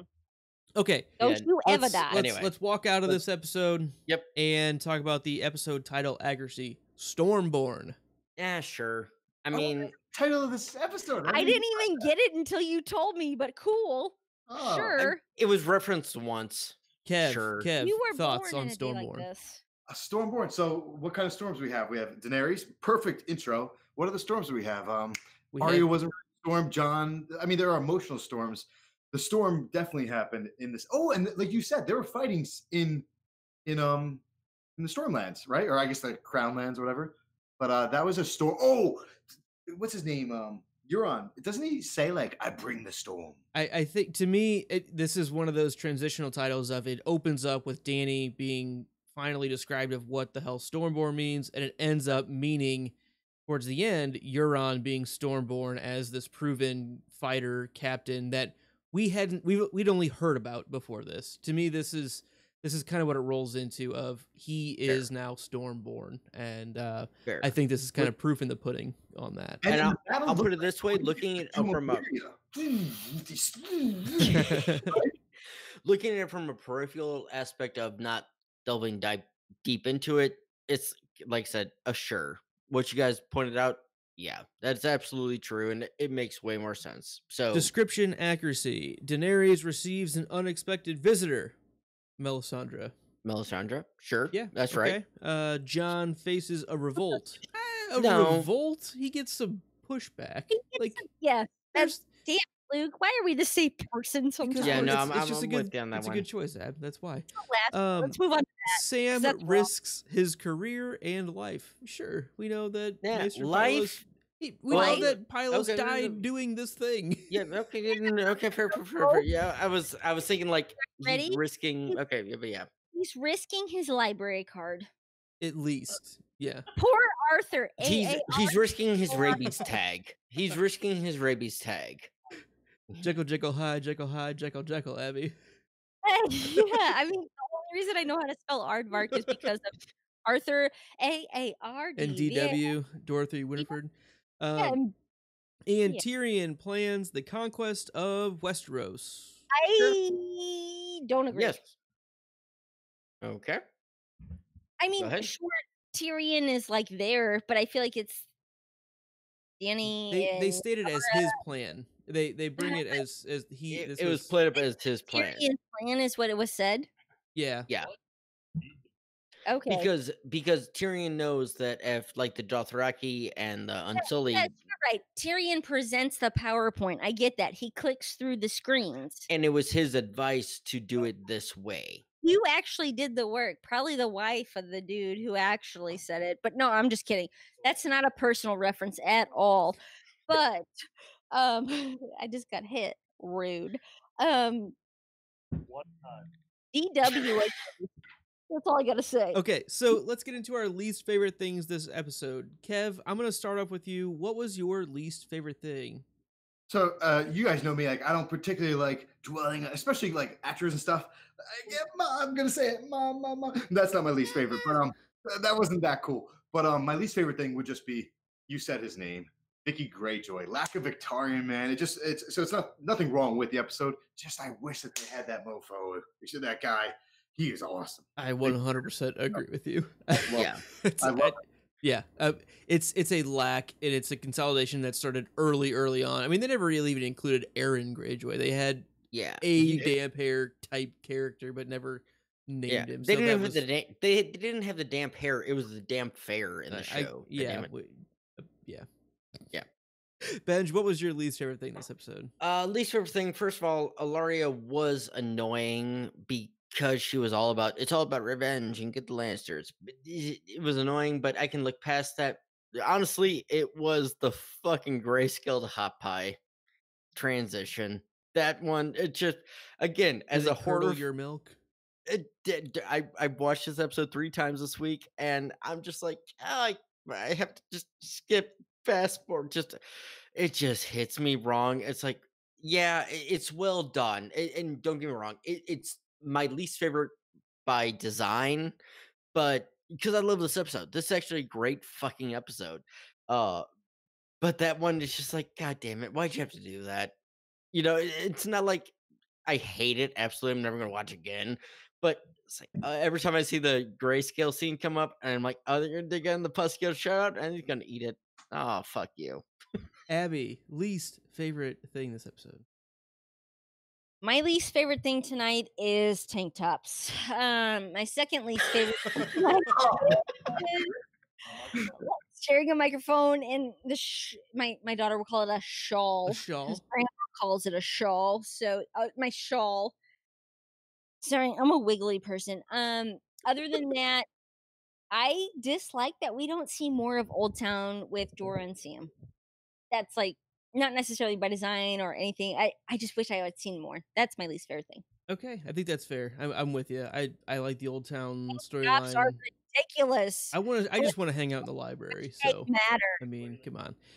My least favorite thing was something that Benji really loved, and it was the wank fest of killing off the sand snakes, of killing them with their own weapons as just a, hey, we know you hated these characters. Let's just fulfill this fantasy for you guys. I don't know, like jack yourselves off. I don't fucking care. Like you botch the storyline. Don't kind of show your hand on like being embarrassed by what you didn't do well. I don't know. It's too much. But I thought the actresses did a great job with their characters. I never blamed the actresses for what they did with the hands that they were dealt. And now that Benji's back, I'm gonna act like, it was just awesome. No, Benji, my least favorite thing was the wank fest of how they killed off the sand snakes. Just stupid. Yeah. But you were saying how much you loved it. I just wanted to rub it in your face that I completely disagree. Let's talk about my favorite thing this episode. And my favorite thing this episode was Cersei spinning the PR, the public relations, the propaganda against Daenerys. I just thought it was really well done and smart, and it fit exactly what her position would be doing. And I don't like that it's happening. We know it's untrue, but I'm glad that they fit it into the story and it works so well. Abby, what was your favorite thing? You're muted. She posted me last. She wants to go last. Oh, okay. Kev, what was your favorite thing? House condescension. Yeah. No. I said this earlier. The reason I chose this episode is just the concept of Sam going from the most cowardly person to start the story and doing something that I could never in my life do. And just generally the concept of healing. I just absolutely love it. So that's my favorite thing. Benj, favorite thing this episode? That's not you. Short scene, fucking quick scene, but Arya coming full circle to realizing that I treated, not that I treated you wrong, I protected you, but I want you back. I want you to be mine. I want you to be my defender. I want you to be my helper, but that's not you. And it might be you in the future. I don't know. But right now, that's not you. You're not coming with me. But that acceptance, that release of ownership that you get, it just fucking great. But you don't. Oh, so that's your favorite thing? Yeah. Sorry. Yeah. I just think there is that like ridiculous like if you let it go, it comes back. There's some sweet little rhyming shit Yeah. like let it No, go, and if it comes back to you, it's meant to be true. Somehow it rhymes and it sounds really cute. Yeah, it's about love. I just think that you are right here. Like that acceptance of who she is and everything that means is good enough. That makes you special enough. Sorry, I watched the Mr. Rogers. you're good enough, you're smart enough, and gosh darn it, people like you. Well, you are special just being you. Yes. Like God it's, damn it, I love fucking Mr. Rogers. Mr. Rogers is Phrasing. the OG of everything. So, anyways, I agree completely. Benj, except my favorite is different than your favorite. Go ahead. But I love your point here. Like you just acceptance is Yeah. all somebody or something needs. Well, it's Acceptance. that, but again, coming from the dog fanatic, I'm not going to use dog lover for phrasing. Benj here is, Fanatic. I will rep him right here. He is the most dog crazed person I've ever met. I am in the camp of Pro animals dog. outside. And as the guy who wants every dog to like him, and Yes, you work at it. And I do. not your average Joe. That's why I have fucking dogs because of this dude. You know, but my Dogs. thing is when you have that ability to Team talk cat. to a dog that was your dog, and yes, I know it's direwolf, not dog. I'm not getting into all that, but when that was your animal, they're your person in animal form, and you're willing, you had them first of all send it away, but then they came back to you. You found them again, and instead of saying, "Come on, force it," you again sent them away. That just takes so fucking much, and I don't know if I could fucking do that, but I Not fucking love it. average Joe just said, if it's meant to be, set it free. Exactly. If All it's right, so let's Go ahead, Luke. go ahead and roll into our house items Well, here. no, Abby didn't get hers. me, asshole. Well, you Love gave me Ed. you gave me a blank stare earlier, and I guess now I care. You know, Abby, Okay, what was thank- your favorite thing? Fine, whatever. Kev, aka Bridge 4, could you please make a noise? Wait, am I muted? No, you're No, good. No, She she just just wanted wanted to your shirt to be on the big screen again. Oh yeah, house condescension. My favorite thing of this show.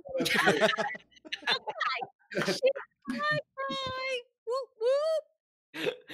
That is literally I love all of you guys. I That's do my love favorite you guys, but it's shallow and I love it. it wasn't a preference for Abby, but I just liked Abby's sigil the best out of all of yours. It's fair. it's a good sigil. It's the least copyrighted. What'd No, you that say? was I said it's the least copyrighted. Mine is the only one that consistently gets taken down for whatever reason. Anyway, so let's that's go ahead and Glenn, what's your house name? Glenn of House Dog. What are your house words? You miss 99% of the shots you don't take. What's your house sigil? Suppose Husband Mackenzie Jorah. with a Wayne Gretzky jersey on LA 99 Never Kings. What was your personal Twitter? You can find me at Popsicle Stand. Final thought. It's your run of the mill season 7, episode 2 called Stormborn. Abby, what is your house name? I am Gertie, aka. No, I'm Abby, aka Gertie of House Condescension. What are your house words? We don't quit. And No, we don't. your house sigil? White, yes, please don't fucking Brandon. Oh my god. Kev, right over me. Oh my god. The brand reference was to Joe because I was trying to tell him to shh. Anyway, noise so that it would come on it's screen. a field of white with a raven sitting upon a black up-pointed chevron. I That's always from wondered what a chevron is. This is a chevron? Or is Yeah. it a chevron, and it's an up-point, and it represents the male. The down-point Phallic. chevron Chalice. female. The chalice.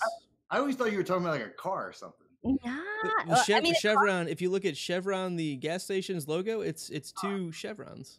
Oh. True story. It's a military emblem. Yes. I mean, if it was a car for me, it would be a Nova, but that's just what it is. Abby, what is your personal Twitter? Nova 72. No, I'm just kidding. Nova 72. You can follow me on Twitter at Go Home Gertie, because literally I didn't go home.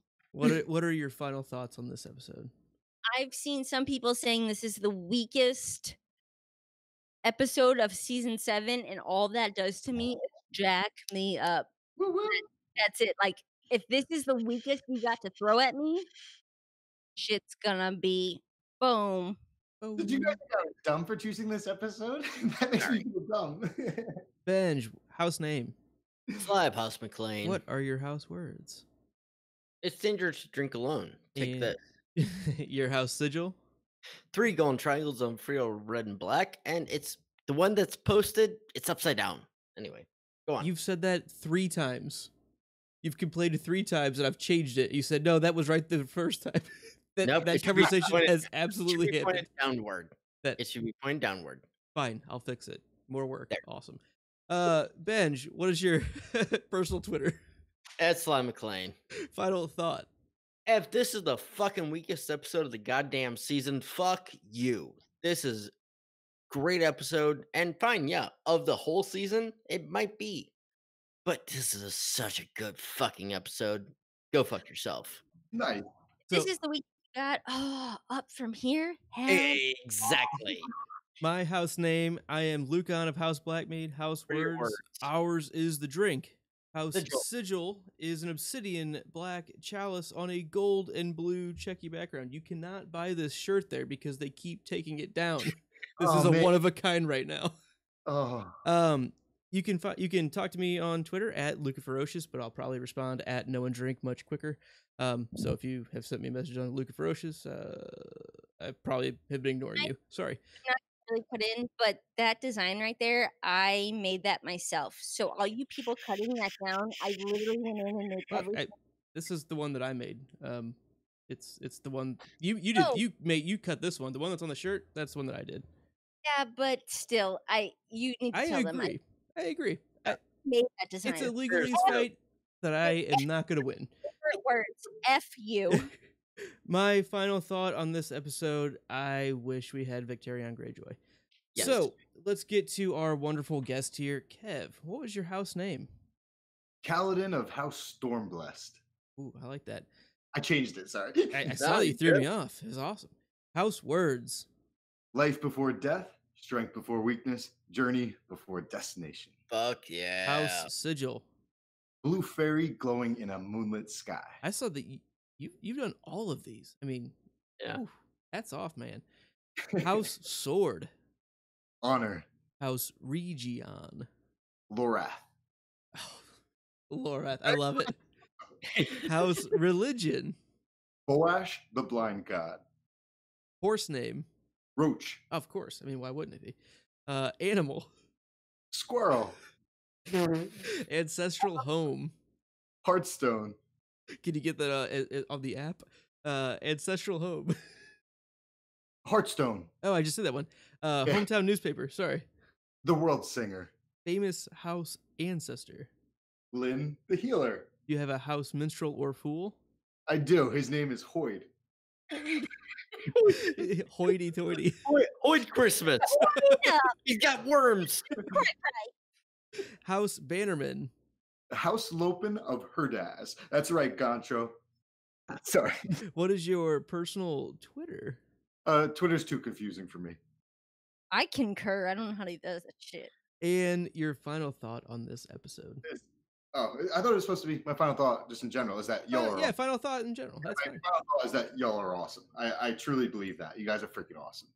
And Kev, thank you again for joining us. This was fucking awesome, dude. You killed it, and Your check is in the mail. Thank you for Thanks for having me on. I love doing this stuff. This was a freaking blast. I was about to swear again. Become a patron to get access to our epilogue episodes and all sorts of other really fun stuff that we try to do for you guys. Learn more at patreon.com/stayimaginary. And for all of the ways that you could help keep our beer bank full, check out the podcastthat.com/support us. Seriously, Kev, thank you so much for joining us this episode and drinking and you know, some knowing as well. I love you guys. Thanks, man. Please do go check out Kev's videos at Bridge4 and consider joining his membership. It all goes to a really great cause. You want to touch on that real quick at all? Yeah, I mean, like, I would like to pocket that money. I'm not going to lie, but it's too stressful. So if you become a channel member, we've got a contest going on every week during the season. I'm going to give updates as to who's in the top of the contest, 105 questions. That'll be a lot of fun. But most importantly, since I can't pocket the money, the money goes to the Children's Hospital of Philadelphia, which is just, I mean, anyone who's ever had someone go there absolutely falls in love with. Bridge, I have no idea what you're talking about right now, but I'm doing whatever you just said right there immediately because that's fucking right. Yeah, they're. I mean, there are a ton of them. Actually, I think I talked about this earlier. I mentioned like doctors are awesome. That didn't even. But yeah, like many great hospitals, children's hospitals. The one I know of, and it's one of the best, Children's Hospital of Philadelphia. They're just yeah, they're amazing people. So go do those things. We definitely recommend. We're fans of Kev, and we hope you check his stuff out and become fans as well. Barring any scheduling mishaps, join us next week as we continue season 7, where we will be joined by special guest Alicia Kingston. You know her, you love her. She'll be here. She's lovely as shit, and she's fiercer than Abby, which. Ooh, girl, I can't wait to meet you. Yeah. I'm not like. I think a lot of girls, when they hear that, like, oh, she's so fierce, like they feel challenged. All I fear is not fear. All I feel is, yeah. Oh, yeah. Fear it. You got a little bit of her last night, Abs. Who's next week? Who did you say? Alicia Kingston. Oh, nice. Ooh, They'll be like Arya and Yara. She's badass females. She sounds just like my neighbor Joanna. So every time she was like, "Hold up, nah," and I'm like, "Oh shit!" Joanna is yelling at little Al Jr. Like for real, Alicia. I already love you because you sound like Joanna, but I like your strong points. We disagree, but I love them. Yeah. So follow us on Twitter at KnowAndDrink. Send us a digital raven at knowanddrink@gmail.com. Subscribe, like, rate, and leave comments on iTunes and on YouTube. But don't forget to hit that notification bell. And until next time, I have to go skinny dipping, so I don't know anything, and I'll just drink something like that. as always, don't turn your back on the wolf pack. As always, winter has come, and so did I. As always, Bridge 4, bridge forward. And as always, stay imaginary. How do you know this? That's what I do. I drink and I know things. All right, chat. We're gonna give you a minute or two because I don't think we're doing a after episode. Oh, I'm going to bed. I am tired. Yeah, I know. So we're just gonna talk to the chat here really quick. Just say thank you all, everybody, old and new. Fucking awesome night tonight. I tried to be in the chat as much as I could, and you guys were fucking killing it. I could not keep up, so I was like, and also 8, 9, probably 10 beers. We know throughout the night. So, yep, it wasn't happening. But thank you from the bottom of my heart. The rest of these guys are assholes. They won't say thank you as much as I am. But You're Thank you. you're overdoing it. I know. No, I'm being an they're asshole. awesome. I know. I definitely couldn't keep up either. It's too much. You guys are too fast and too smart for us. But we love you guys joining us. It makes this a lot more fun. And I am gonna go back and try to catch up on some conversations that I didn't respond to. So sorry.